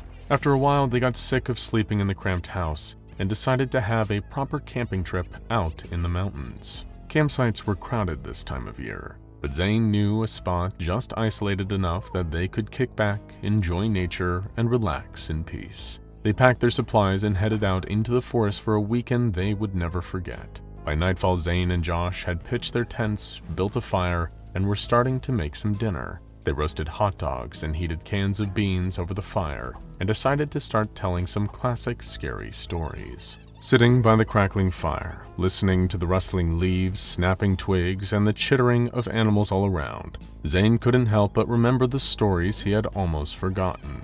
All of the strange, inexplicable things that came out after the sun went down and the forest went quiet. He thought he could hear the footsteps of something walking by their campsite, circling them. But it was probably just his imagination. As Josh told stories about babysitters stalked by killers and drivers picking up ghostly hitchhikers, Zane was thinking about the deer. He shuddered but shook it off, and after some more stories and a few too many s'mores, the two friends decided to get some sleep. After several hours, Zane woke to the sound of Josh unzipping his tent. He sat up, ready to yell at his friend for waking him up, but the sight of Josh's pale, frightened face stopped him. "There's something here," was all Josh could say. His hands, Zane noticed, were shaking. "Hey man, it's okay, let's check it out." Zane patted Josh on the shoulder. He was pretty sure his friend just wasn't used to camping in actual nature, but reached for his hunting knife just in case. He grabbed a flashlight and switched it on, following Josh out into the darkness. He swept the beam across the clearing, and it illuminated a pair of orange eyes staring directly at him from behind a nearby tree. "What the?" He approached the shape, trying to get a clear look at it. As it became more illuminated, his stomach dropped. It was a deer, but something was wrong with it. Its mouth was wide open, its jaw working up and down like it was trying to make a sound, but nothing came out. But that wasn't the worst part. As the flashlight beam illuminated the animal's body, Zane realized that somehow its head was on backwards. "What the?" Josh appeared behind him, gasping. "Shh!"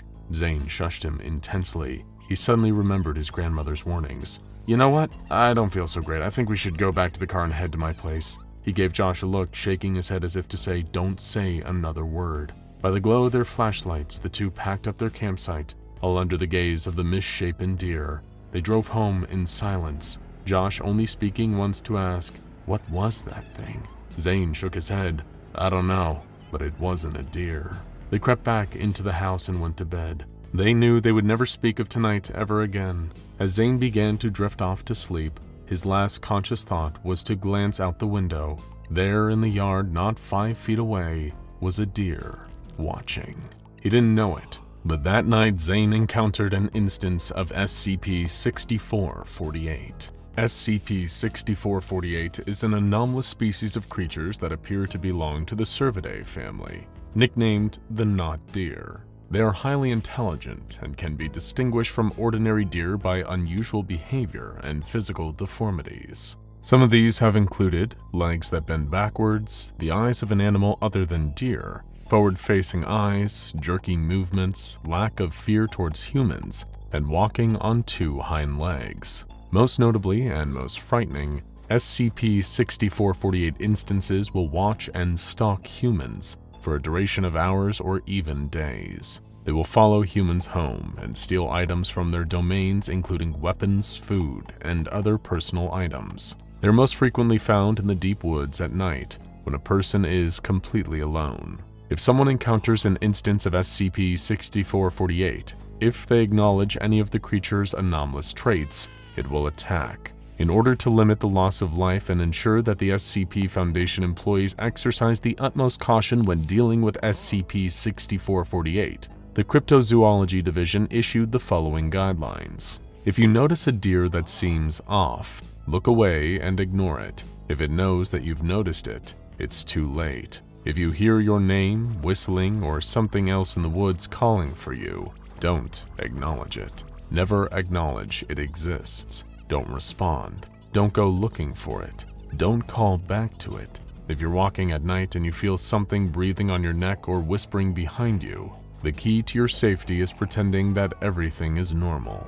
Your survival is dependent on your ignorance. Whatever SCP-6448 is, they appear to be intelligent enough to understand when they are being studied, and they don't seem to like it very much. On January 11, 1994, a group of 3 SCP-6448 instances broke into Site 41 in North Carolina, using a tunnel they had carved over a long period of time. At the time, there was an instance in containment, but in all of the chaos of the breach, the specimen was lost. Every time an instance was captured and contained near SCP-6448's habitat, it would later escape via similar tunnels. SCP-6448 was officially classified by the SCP Foundation in 1980, but those from the Appalachian region have known about these strange creatures since at least 1947.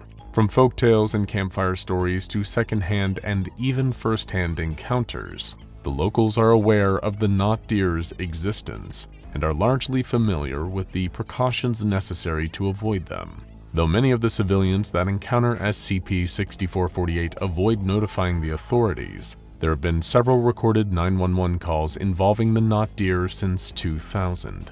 The following is a log of those calls. February 1, 2000. Victim, age 41 female, dialed emergency services after hearing their name being called from the woods near their home. The victim recounts the vocalization being likened to a scream in a voice that they do not recognize, and requested assistance in locating the source. Emergency personnel requested the subject place their phone on the floor outside the home to listen for the alleged sounds. After 2 minutes, a vocalization was heard that was calling to the subject by name, emanating from the nearby forest. The subject was instructed to investigate the disturbance themselves and keep services updated on the situation. The victim then began to walk into the woodland, getting about 50 meters into the underbrush before inexplicably stopping.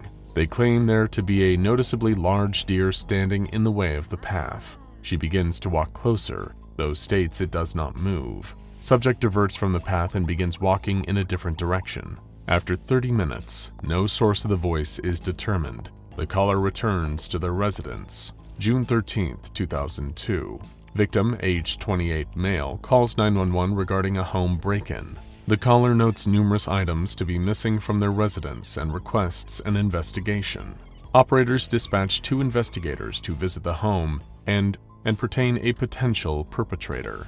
The pair note that based on earlier CCTV images, all cutlery, sharp objects, firearms, light bulbs, and a single copy of the novel The Day After Roswell are missing.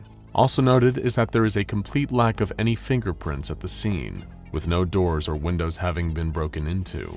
Analysis of the home's CCTV footage revealed there to be a 2-hour period of missing film, with the exception of a single frame containing a Servus nippon on its hind legs reaching towards the camera. Its frontal hooves have been warped to resemble fingers. No footage of the entity exiting the home was discovered.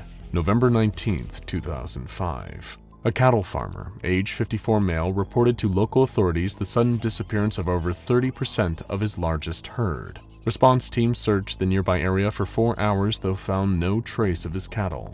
The victim was recommended to set up trail cameras and note any unusual activity overnight. At 1:11 a.m., 2 SCP-6448 are seen walking through the field before fleeing. One places an object into the ground, later discovered to be a single fork. A week after this discovery, 200 discarded bovine hooves appear at the location.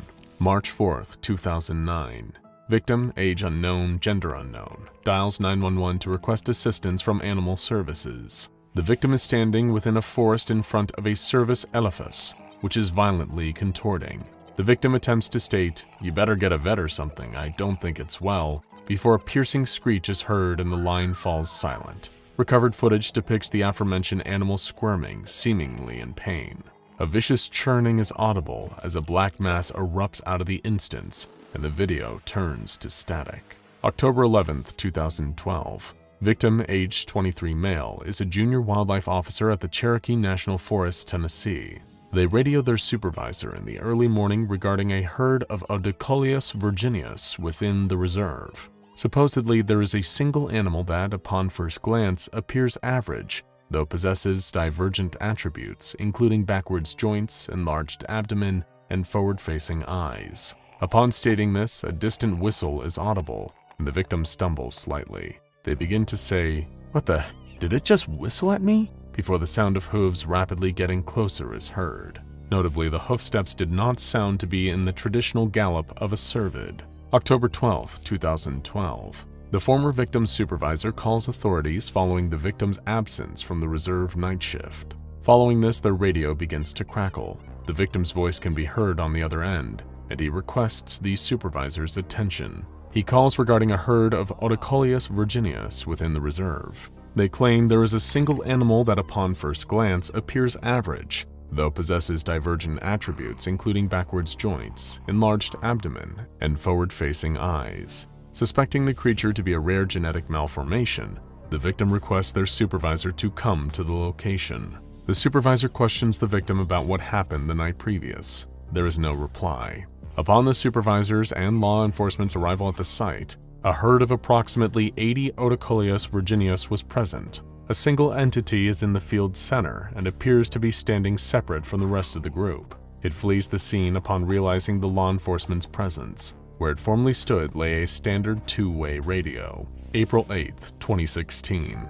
Victim, age 35 female, dials 911 using a satellite phone distressed. They state they are in Redacted County woods and are being followed. She claims that despite seeing no one for the duration of her hike, she, quote, feels as if she's being watched and has heard someone walking behind her at various points in the trip. The victim is unable to give an adequate description of their location, but knows the route to return to her residence. Operators request the victim to return to a point wherein she can provide a sufficient geographic description of her position. The victim remains on the line for the duration of the hike back to a readily used portion of the wilderness trail. Along the journey, various unnatural sounds can be heard.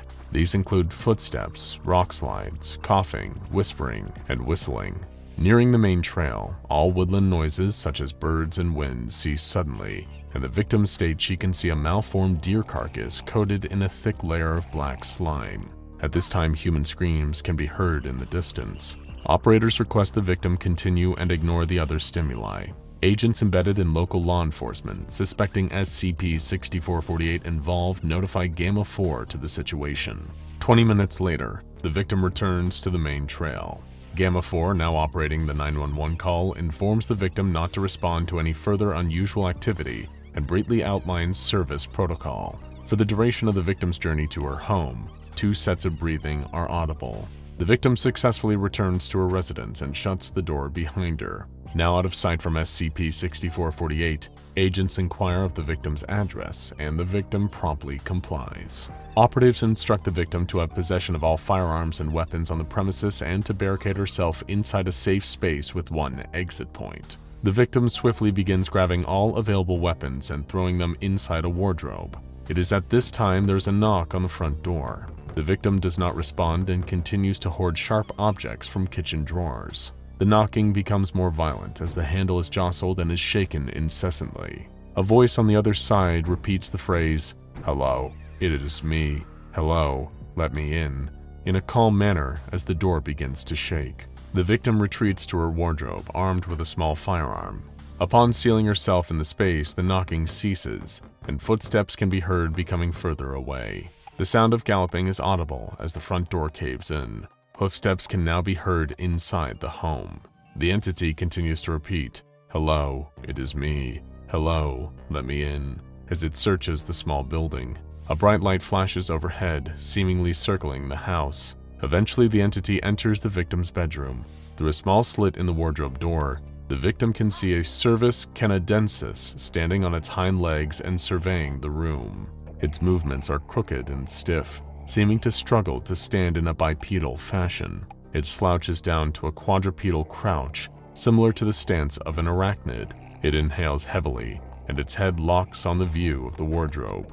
It is noted as possessing human eyes. It scampers towards the subject and opens the door. A single gunshot is heard.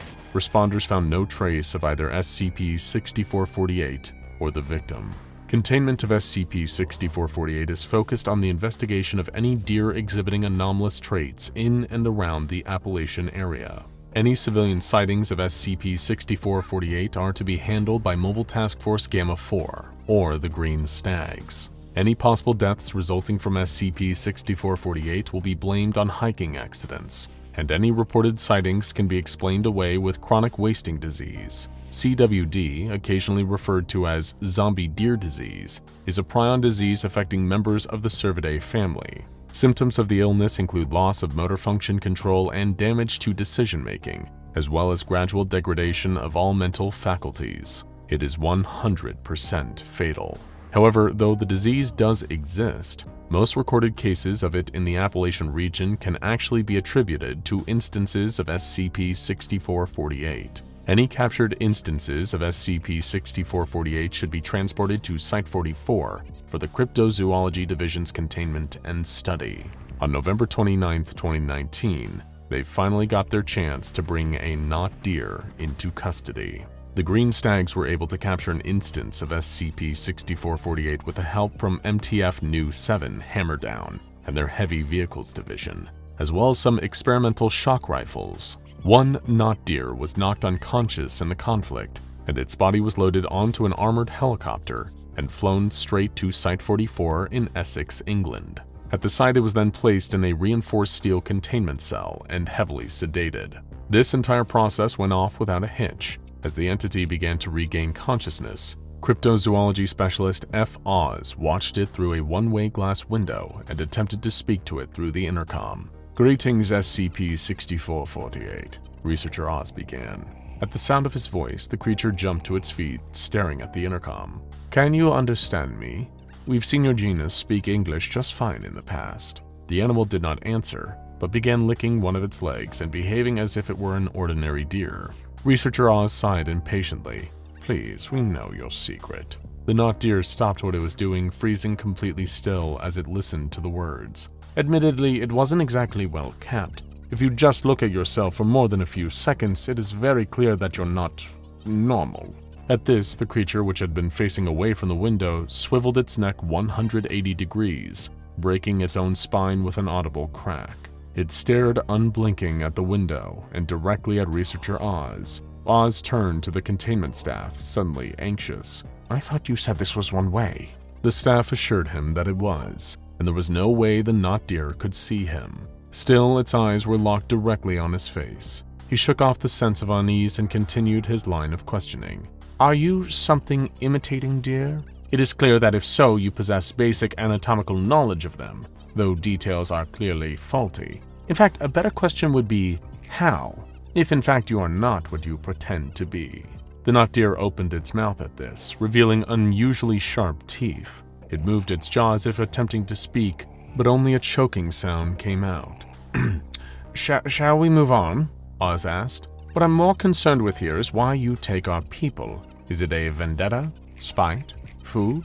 For the first time in the interview, the not deer blinked. It was an unnatural movement, forced and deliberate, like the creature was attempting to engage in an ordinary behavior rather than actually experiencing an involuntary impulse. Responding is mandatory, Researcher Oz prompted. The creature did not react. If you will not comply, Oz's tone grew stern, frustrated. Maybe you'd like to see your brand new containment cell. At last the entity spoke. Research.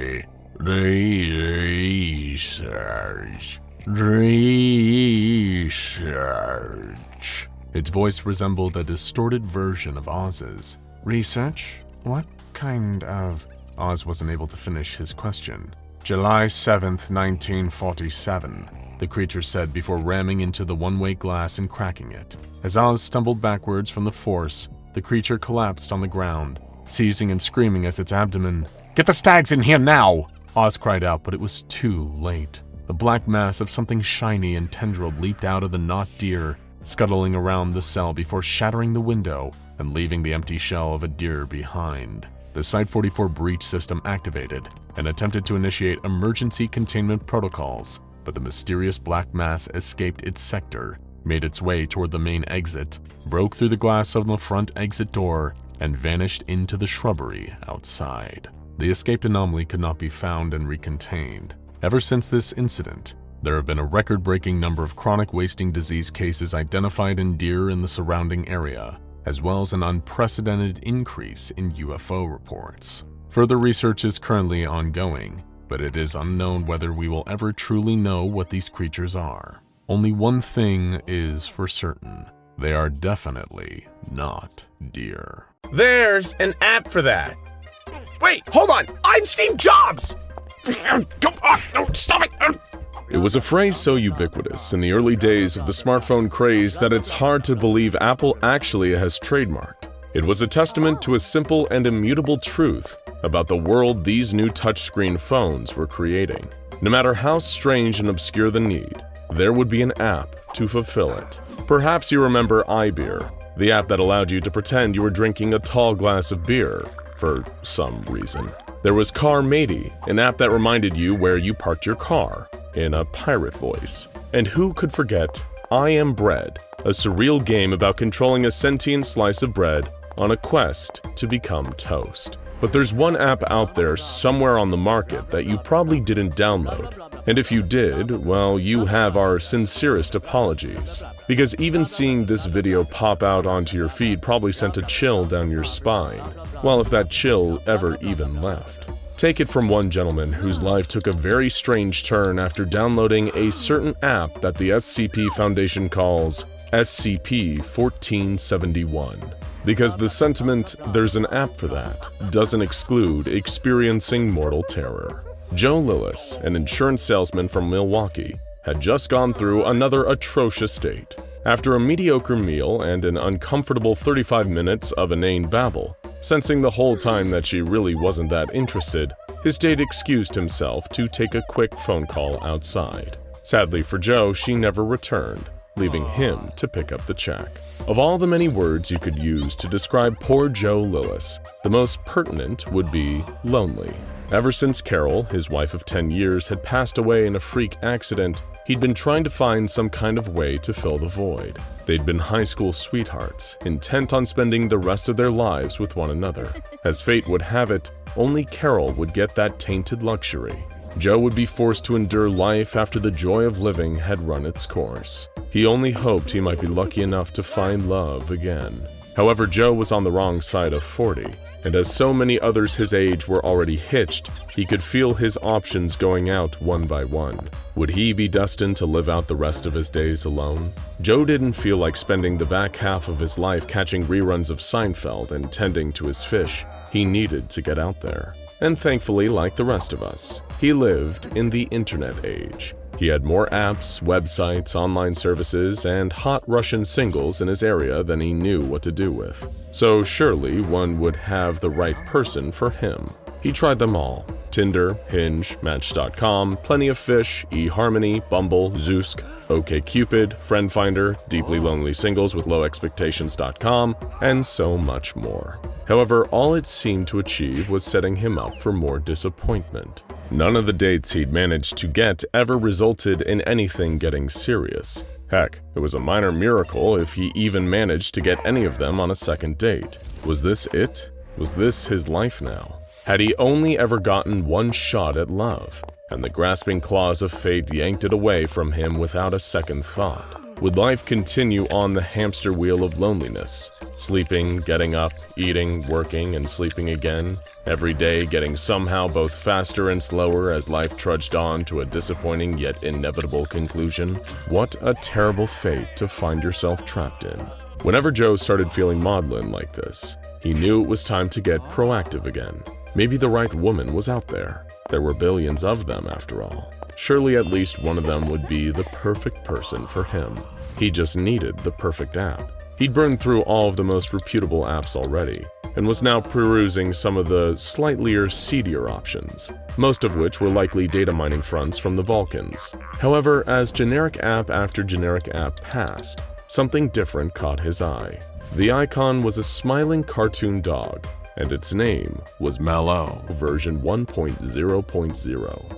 This gave him a little chuckle. At the very least, it was very different branding from the rest of the dating apps he'd seen. Maybe it had just been sorted into the wrong section of the App Store. He decided he'd check it out and take a look at the app's description. The description read, "Never settle for those awkward feelings of being alone ever again. MalO is an exciting and interactive experience that will keep you engaged and intrigued.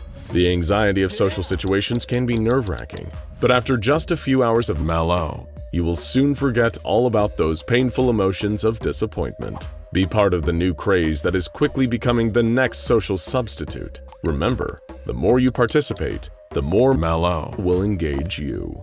Your experience is completely up to you. Absolutely no ads. Enjoy." Well, it certainly provoked Joe's curiosity at the very least. He did want to banish his feelings of loneliness, and seeing as the app was free and apparently had no ads, he'd surely be foolish to not at least give it a whirl.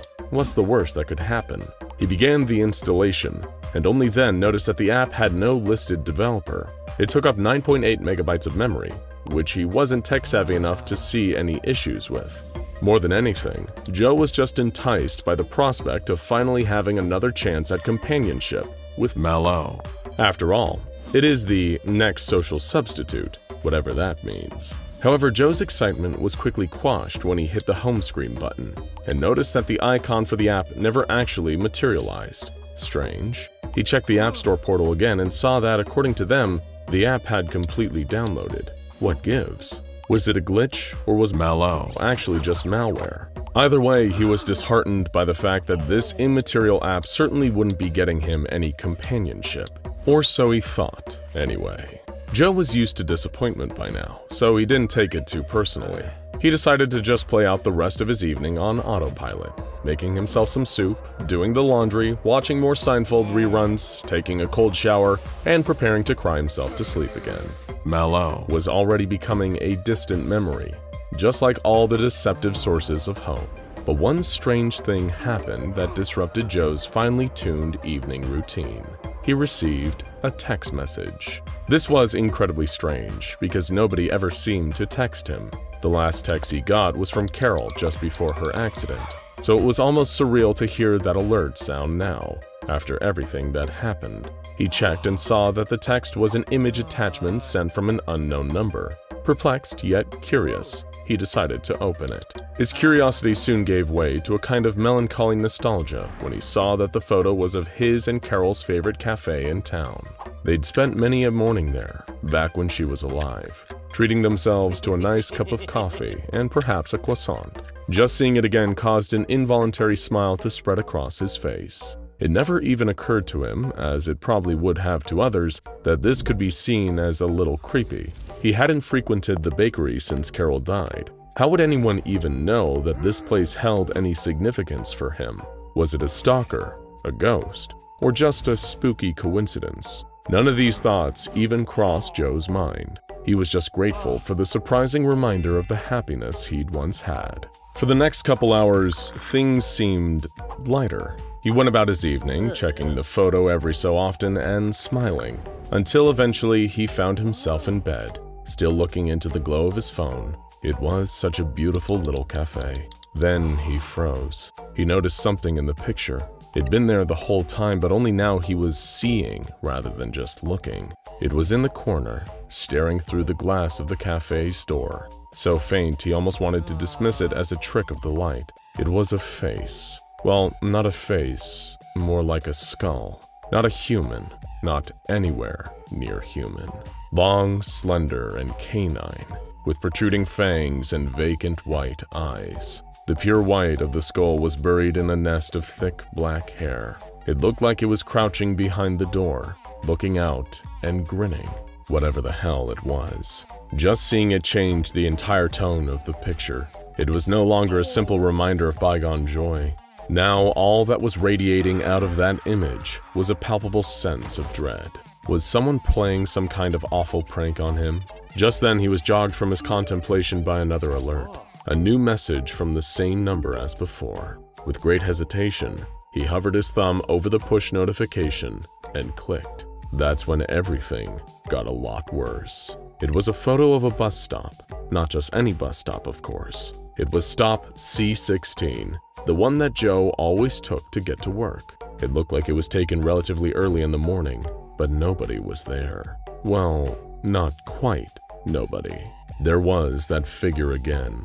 It stood at full height, behind the partially frosted glass that makes up the back of the bus stop. The same large black humanoid shape, with a white, grinning dog skull where the face should be. Something about it terrified him on such a primal level, like the way our lizard brain reacts to some ancient apex predator. And whatever this thing was, it clearly knew something about him.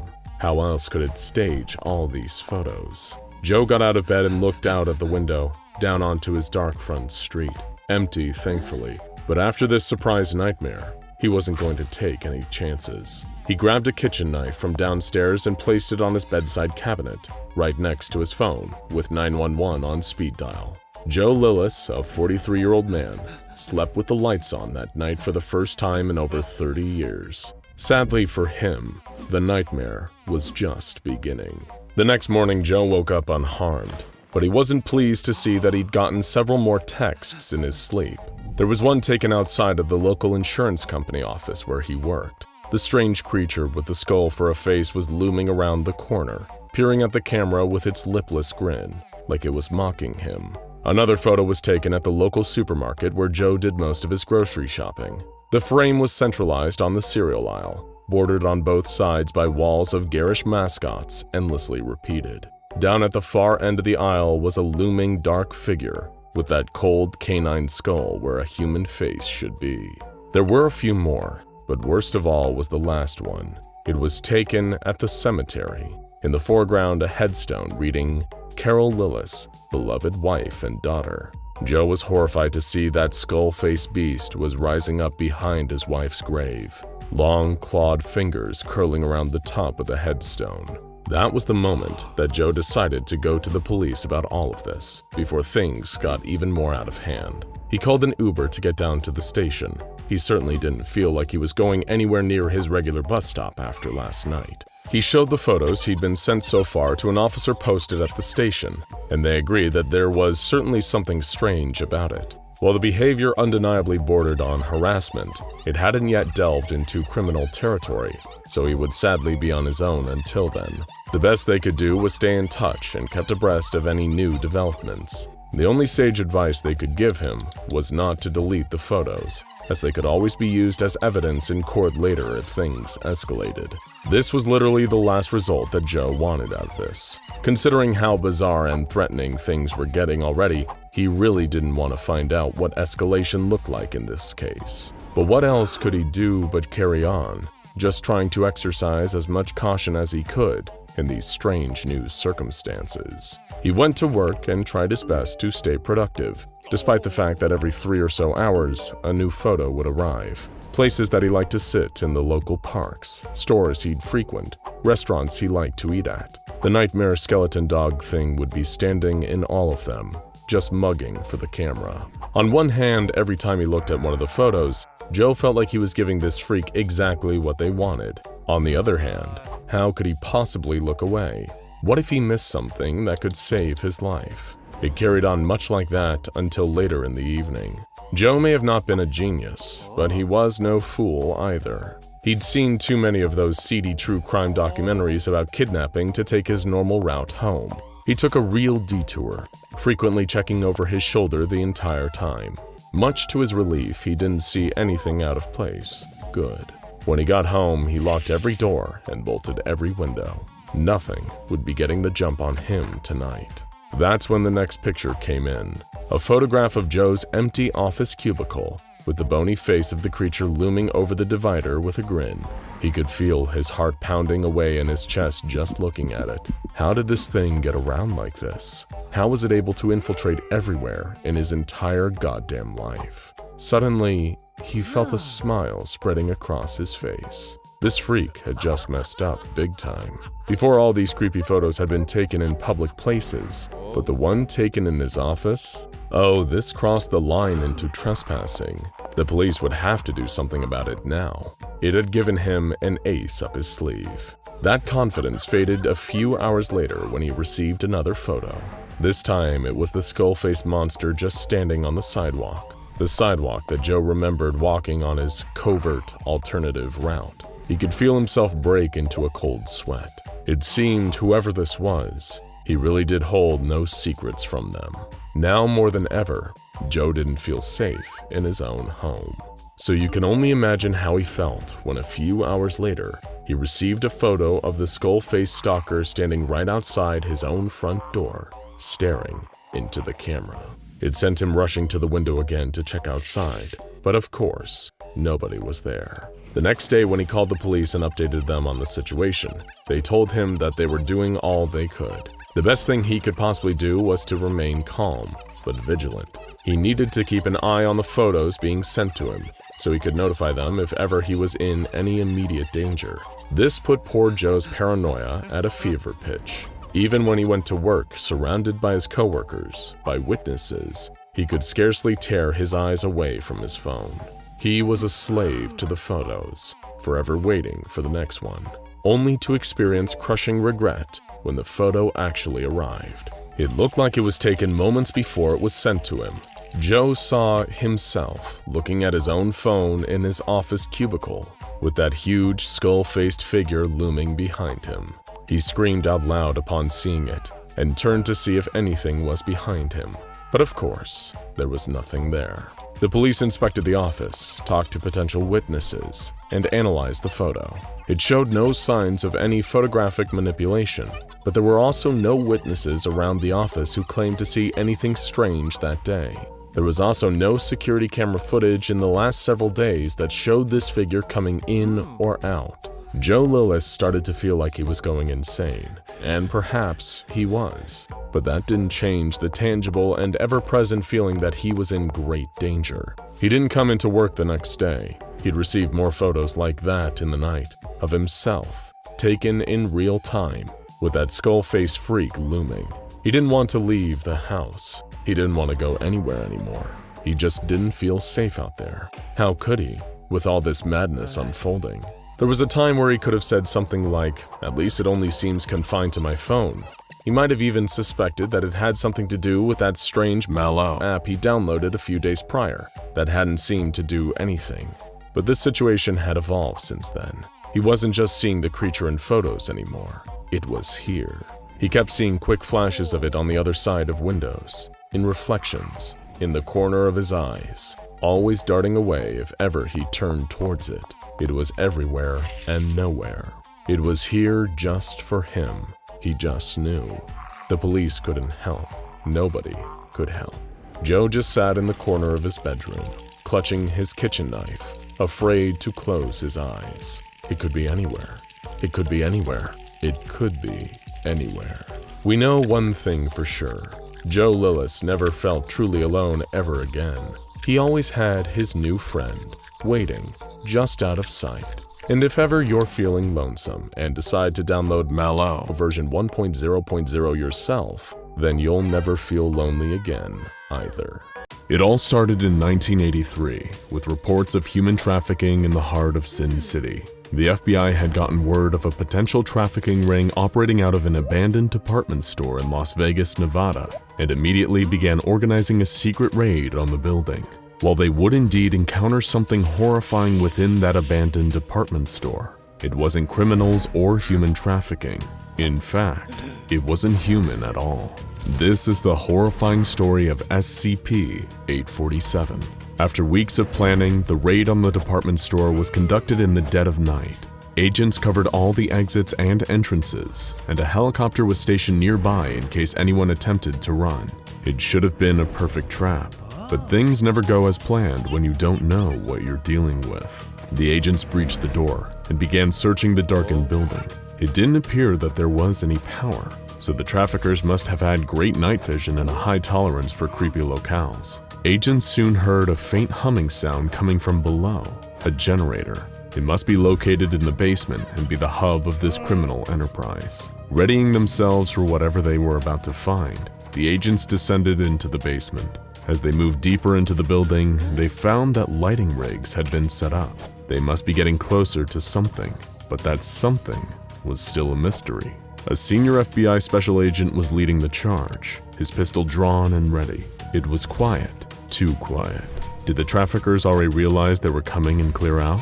He was ready to consider this bust a bust when he heard a quiet mewling in the distance, a persistent whining whimper that was undeniably human. He gave the signal to his fellow agents to follow the noise. They proceeded forward towards the pain sounds and found themselves in a wide, well-lit room filled with department store mannequins. All were broken to some degree. Some were totally smashed to pieces. Some were chained to walls and locked in cages. Others were wrapped in plastic. The agent wondered whether this was some kind of twisted joke or a messed up avant-garde art piece. That's when he noticed her, a single crouched figure in the distance, hunched over and whimpering in a darkened corner of the room near a full-length mirror. He couldn't fully make her out, but he got the sense that something was wrong. She was injured, bent over. Was she even missing an arm? Just what had these monsters done to this woman? He whispered a request for backup into his radio and pushed on. When he got within 50 meters of this strange woman, her demeanor changed entirely. She jerked around, her movements forced, erratic, and painful looking. The woman stared directly into the agent's eyes and began hobbling towards him, occasionally stopping to strike a pose as if modeling during a photo shoot. Just then, the agent made a horrifying realization. This thing moving towards them wasn't a woman at all. It was a living mannequin. As she got closer though, he realized that the mannequin's broken left forearm had been carved into a large shiv. A female junior FBI agent had been one of the many to pour into the room when the raid leader had radioed for backup. The second she entered the 50-meter range of this strange mannequin, everything changed. In an instant, its eyes and mouth began dripping with a thick, viscous resin. Its whimpering gasps suddenly became vicious, ear-splitting screeches, and it turned its gaze from the senior FBI agent. It was now focused on the junior agent, who had just entered the room and broke into a terrifying run straight towards her. The mannequin moved with a violent, single-minded purpose. Other agents began firing, but it was running freakishly fast and easily dodged most of the bullets. The few that actually hit seemed to do nothing to slow the creature down. It shrugged off the damage and kept running. With a great leap, it landed on the terrified junior agent and began jabbing her with its bladed arm. The other agents stopped firing, fearing they might accidentally hit their colleague during the panic. The mannequin was ruthless. clawing and stabbing with the strange resin leaking out of its every orifice. Terrified and unable to reach her gun, the agent remembered her training. She reached into her belt and grabbed her stun gun, jamming the 2 probes up against the creature's chest and giving it 30,000 volts. The creature spasmed, fell backwards, and collapsed in a heap on the ground, frozen. This was the first recorded encounter with SCP-847, a violent living mannequin with a serious problem with women. This terrifying report was passed up the chain of command until it landed on the desk of a Foundation agent working in the FBI. The Foundation quickly swooped in and claimed the mannequin, delivered necessary amnestic treatment to all who'd witnessed it, and closely observed the female junior FBI agent's recovery in a private hospital with Foundation ties. As it turns out, they were right to do so, as the junior agent was in for a gruesome fate. While the wound she'd suffered at the hands of SCP-847 didn't appear fatal, the fact that the mannequin's anomalous resin excretions entered the open wound changed everything. Several hours after being committed, the junior agent began complaining of limb stiffness and difficulty moving.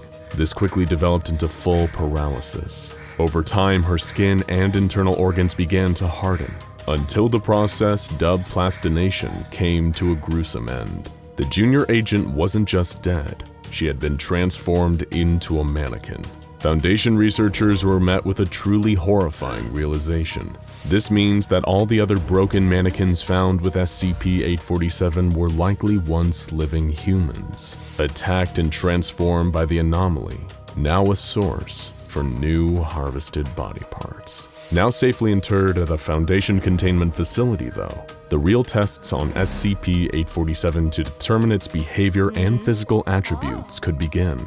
The most important detail about SCP-847 is that its aggression is exclusively directed towards women, as opposed to when it encounters men, and its instincts are more self-destructive. Through a series of tests and observations, researchers have been able to pin down 3 different distinct patterns of behavior for SCP-847. Pattern Z behaviors occur when there are no humans standing within 50 meters of SCP-847. The mannequin will seek out a full-length mirror and pose in front of it, much like a department store mannequin attempting to show off its clothes. It remains largely inanimate during these periods, and will very occasionally use a finger, or whatever appendage is available, given its habit for self-mutilation, to scratch messages on nearby surfaces. Pattern Y behavior occurs when male humans with XY chromosomes enter a 50-meter radius around SCP-847.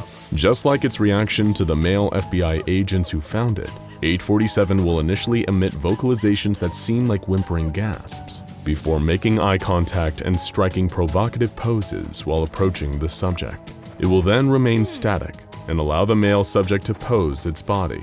However, after the male subject leaves the area, 847 will enter a state of considerable distress and begin removing or shattering parts of its body. The Foundation has found that the parts removed or shattered are often consistent with parts that the male subjects found displeasing during interactions, showing a masochistic desire to impress. These parts are then harvested back from plastinated victims, which brings us to the most dangerous of its behavior patterns. Pattern X behaviors occur when female humans enter a 50-meter radius around the creature. 847 will immediately become brutally aggressive, switching its noises from whimpers to violent screeches and growls. 847 experiences enhanced physical capabilities during Pattern X states. Its speed has been measured at 45 kilometers per hour, making it as fast as the legendary SCP-096. It's also been shown to exhibit extreme physical strength. It's during this pattern of behavior that it begins excreting its deadly resin, which has been proven to only be dangerous to women. In these states, the only thing capable of reliably pacifying the being is a powerful electric shock. The shock causes the creature's resin to harden, temporarily incapacitating it for roughly 5 minutes. Other conventional weapons and damage has no meaningful effect on SCP-847. After a number of incidents that had sad and violent endings, the Foundation Ethics Committee forbade the use of female D-Class personnel in SCP-847 testing. When it came to female subjects, 847 always slipped into a state of extreme aggression, So instead, the Foundation began testing with male subjects in hopes of better understanding the dynamics between human males and SCP-847. Various misogynistic D-class males were introduced into the containment chamber, which was modeled to look like a bedroom for the purposes of behavioral study. Each one, either during or after their interaction with SCP-847, was told to comment on some aspect they felt dissatisfied with. The mannequin shattered its own chest after hearing it described as being out of proportion. After another D-class called its nose ugly, the mannequin broke it off. After another said that its hair was out of fashion and commented on its inability to drink, it tore out its hair and liver. All parts were replaced after the experiments. Things took their most violent and upsetting turn yet with the introduction of D-7294. A lot of the time, D-class personnel are considered to be as anonymous as they are expendable, but D-7294 is an exception. Before becoming D-class, he was a successful cello teacher who brutally murdered one of his teenage students and her mother. He's typically employed in tests when the Foundation wishes to see interactions between anomalies and humans with confirmed psychopathic personalities. During his interaction with SCP-847, he belittled and humiliated the mannequin. He forced it into uncomfortable poses and even snapped off one of its fingers before being dragged from the room by Foundation guards. In the following debrief, he further berated the mannequin as useless and lousy at its job of being controlled by him. In response, 847 extracted its own brains, eyes, and clavicle before shattering its own hands in dismay. So why does 847 behave this way? While it may appear monstrous, it seems that the reason SCP-847 does what it does is all too human. It hurts women because it itself is hurting, and it's willing to hurt itself even more for the approval of the objects of its desire. As a result, it's an anomaly trapped in an endless cycle of pain and violence. Perhaps one day, it'll be able to free itself from the loop, but that day is unlikely to come for this murderous mannequin anytime soon. Stop me if you've heard this one before. A young man was driving home from work late one rainy night when he spotted a woman in a white dress and a red sweater walking along the shoulder of the road. Concerned for her safety, he slowed down and rolled down the window so he could talk to her. When he asked where she was going, she said she was walking to her parents' house. The man pulled over and offered her a ride that she accepted. The woman gave him the address of her home, hopped in the back seat, and the man drove off. He sensed that she must have been cold from walking in the rain, so he cranked up the car's heater to help her dry off. Soon she removed her heavy red sweater and placed it on the seat next to her. The man tried to make friendly conversation, asking if the woman had a job, what she was studying at school, where'd she'd been that day, but she remained quiet, staring out the window. Until they drove past an old graveyard. The woman began pounding on the glass of the car as if she desperately wanted something. Unsure of what to do, the man pulled over, but before he could ask her what was happening, she had gotten out of the car. He exited the car to try and find her, but the woman was nowhere to be seen. She must have somehow ran off. Confused, the man got back in his car and drove away.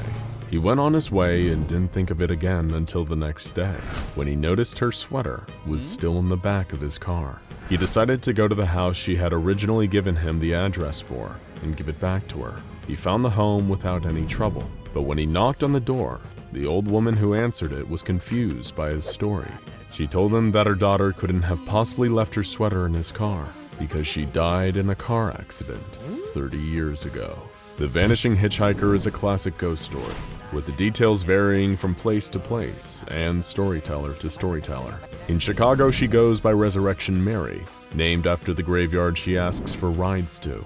In Okinawa, Japan, she's known as the Nightwalker of Nago, and she only appears to taxi drivers. In Kent, England, she's Suzanne, a bride killed in a car wreck on the way to her bachelorette party.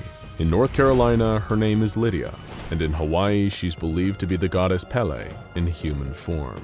But as far as our friends at the SCP Foundation are concerned, the Vanishing Hitchhiker's name is Mary Talish, also known as SCP-1337. On the 19th of May, 1952, college sophomore Mary Talish was abducted on her way to class in her hometown of Muncie, Indiana. When police found her body 2 weeks later, Her eyes and heart had been torn from her body in a ritualistic fashion, and she had scrapes and bruises that suggested she had been beaten before her murder. Her killers were never caught, and her body was returned to her family for burial in Tomlinson Cemetery. Starting on the 19th of June that same year, someone matching Mary's description, a Caucasian woman with blonde hair standing 150 centimeters tall and wearing a red sweater, was spotted trying to flag down passing vehicles along Mayflower Road. Since then, every month on the 19th, Mary has been sighted along that stretch of road, and every month the same scenario plays out. Mary gives anyone who picks her up directions to her parents' house. Then on the way, she instructs the driver to stop at the graveyard where she was buried. She vanishes from the car, leaving her sweater. The driver of the car tries to return the sweater to her parents' house, only to be told that Mary Tallish was dead.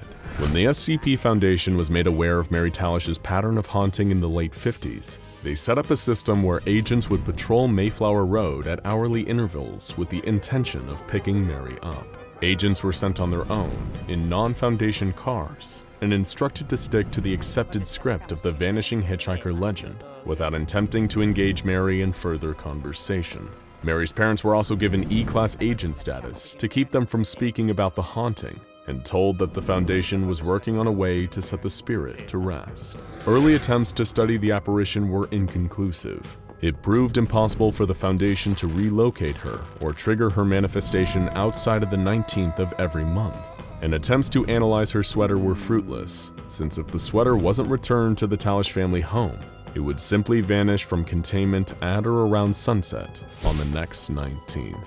For 20 years, SCP-1337 events continued to happen as normal. D-Class personnel under the instruction of the Foundation would pick Mary up, drive her past the cemetery, and return her sweater to her parents. It was business as usual, and in fact it was one of the more sedate reoccurring apparitions the Foundation had to deal with. But, as you might have guessed, that peace wouldn't last forever. Enter Dr. Lawson, who in 1972 was placed in charge of all resources regarding SCP-1337. Dr. Lawson was getting sick of all this phantom hitchhiker business, and while most of the Foundation was happy to keep this routine going, Lawson thought that the continual picking up and dropping off of Mary Tallish and her red sweater was a waste of the Foundation's valuable time. After all, it was the early 70s. The price of oil was at an all-time high, so the expense of sending car after car up and down the same road for a solid day once a month just to pick up a ghost was more trouble than it was worth. So Lawson started developing a plan, one that he didn't go through the proper Foundation channels to approve. He reasoned that the reason Mary's ghost kept coming back was because she wanted something. Since always asked for a ride home, then it must mean she wanted to return back to her parents. So logic followed that if she had nothing or no one to go back to, then she'd stop appearing. On the 18th of June 1973, Lawson went ahead with his plan without his superior's knowledge and ordered the execution of Mary Tallish's parents, as well as the immediate demolition of their family home.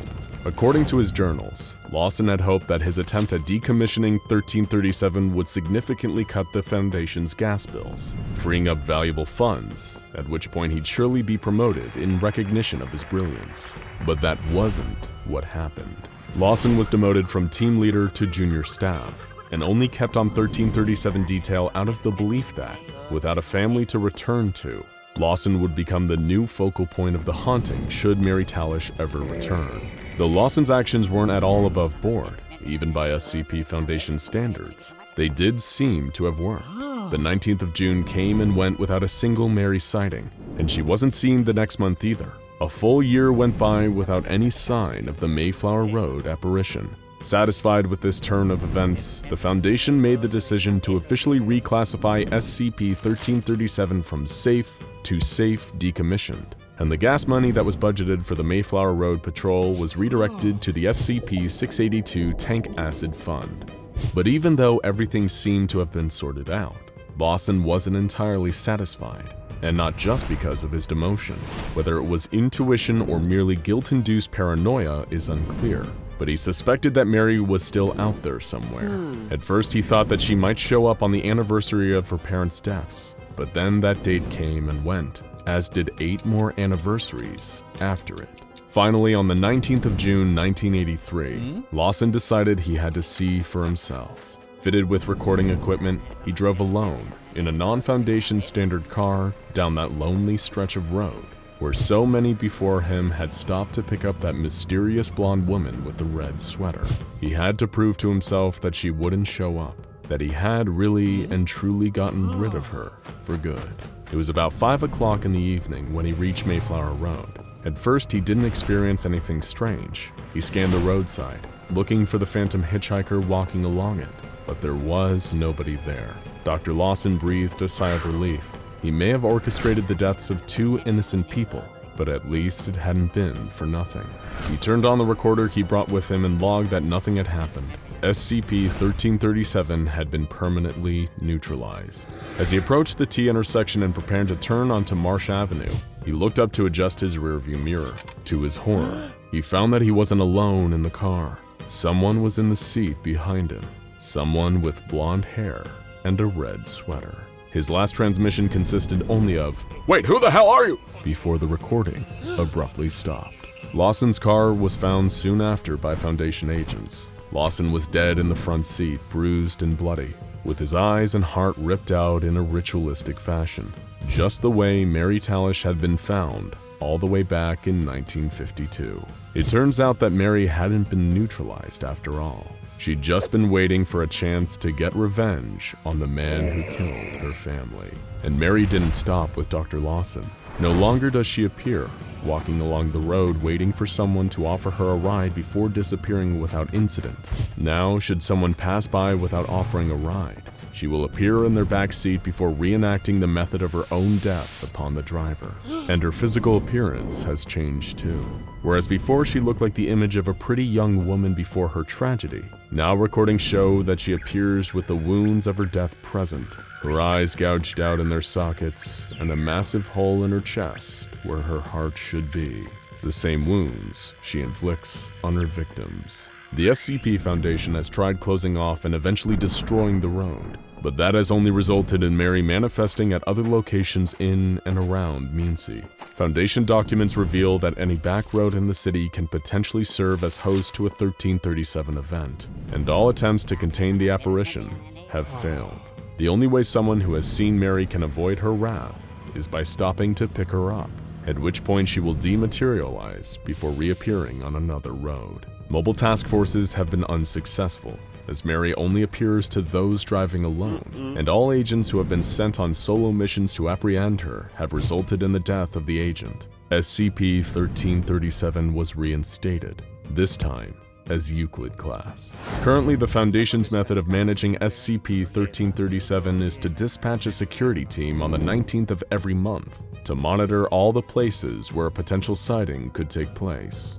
As soon as signs of a manifestation are identified, a remotely controlled vehicle containing a single D-Class is driven to the location. Once Mary appears in the car is piloted to the empty lot where her home used to stand, and the remains of the D-Class are then disposed of. Like a lot of the stories that get passed down as urban legends, the story of SCP-1337 has a lesson that can be taken away from it.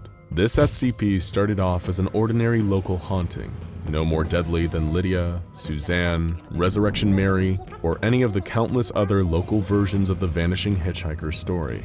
But thanks to one rogue Foundation doctor and his desire to rush what he thought would be an efficient solution, the spirit not only became harder to control, but also much more violent and bloodthirsty than anyone was prepared to deal with. So if there's anything we can learn here, it's that no matter if you're a student, an office worker, or a researcher with the SCP Foundation, think twice about cutting corners. It might save you a little bit of time and money in the short term, but in the long term, the results could be fatal.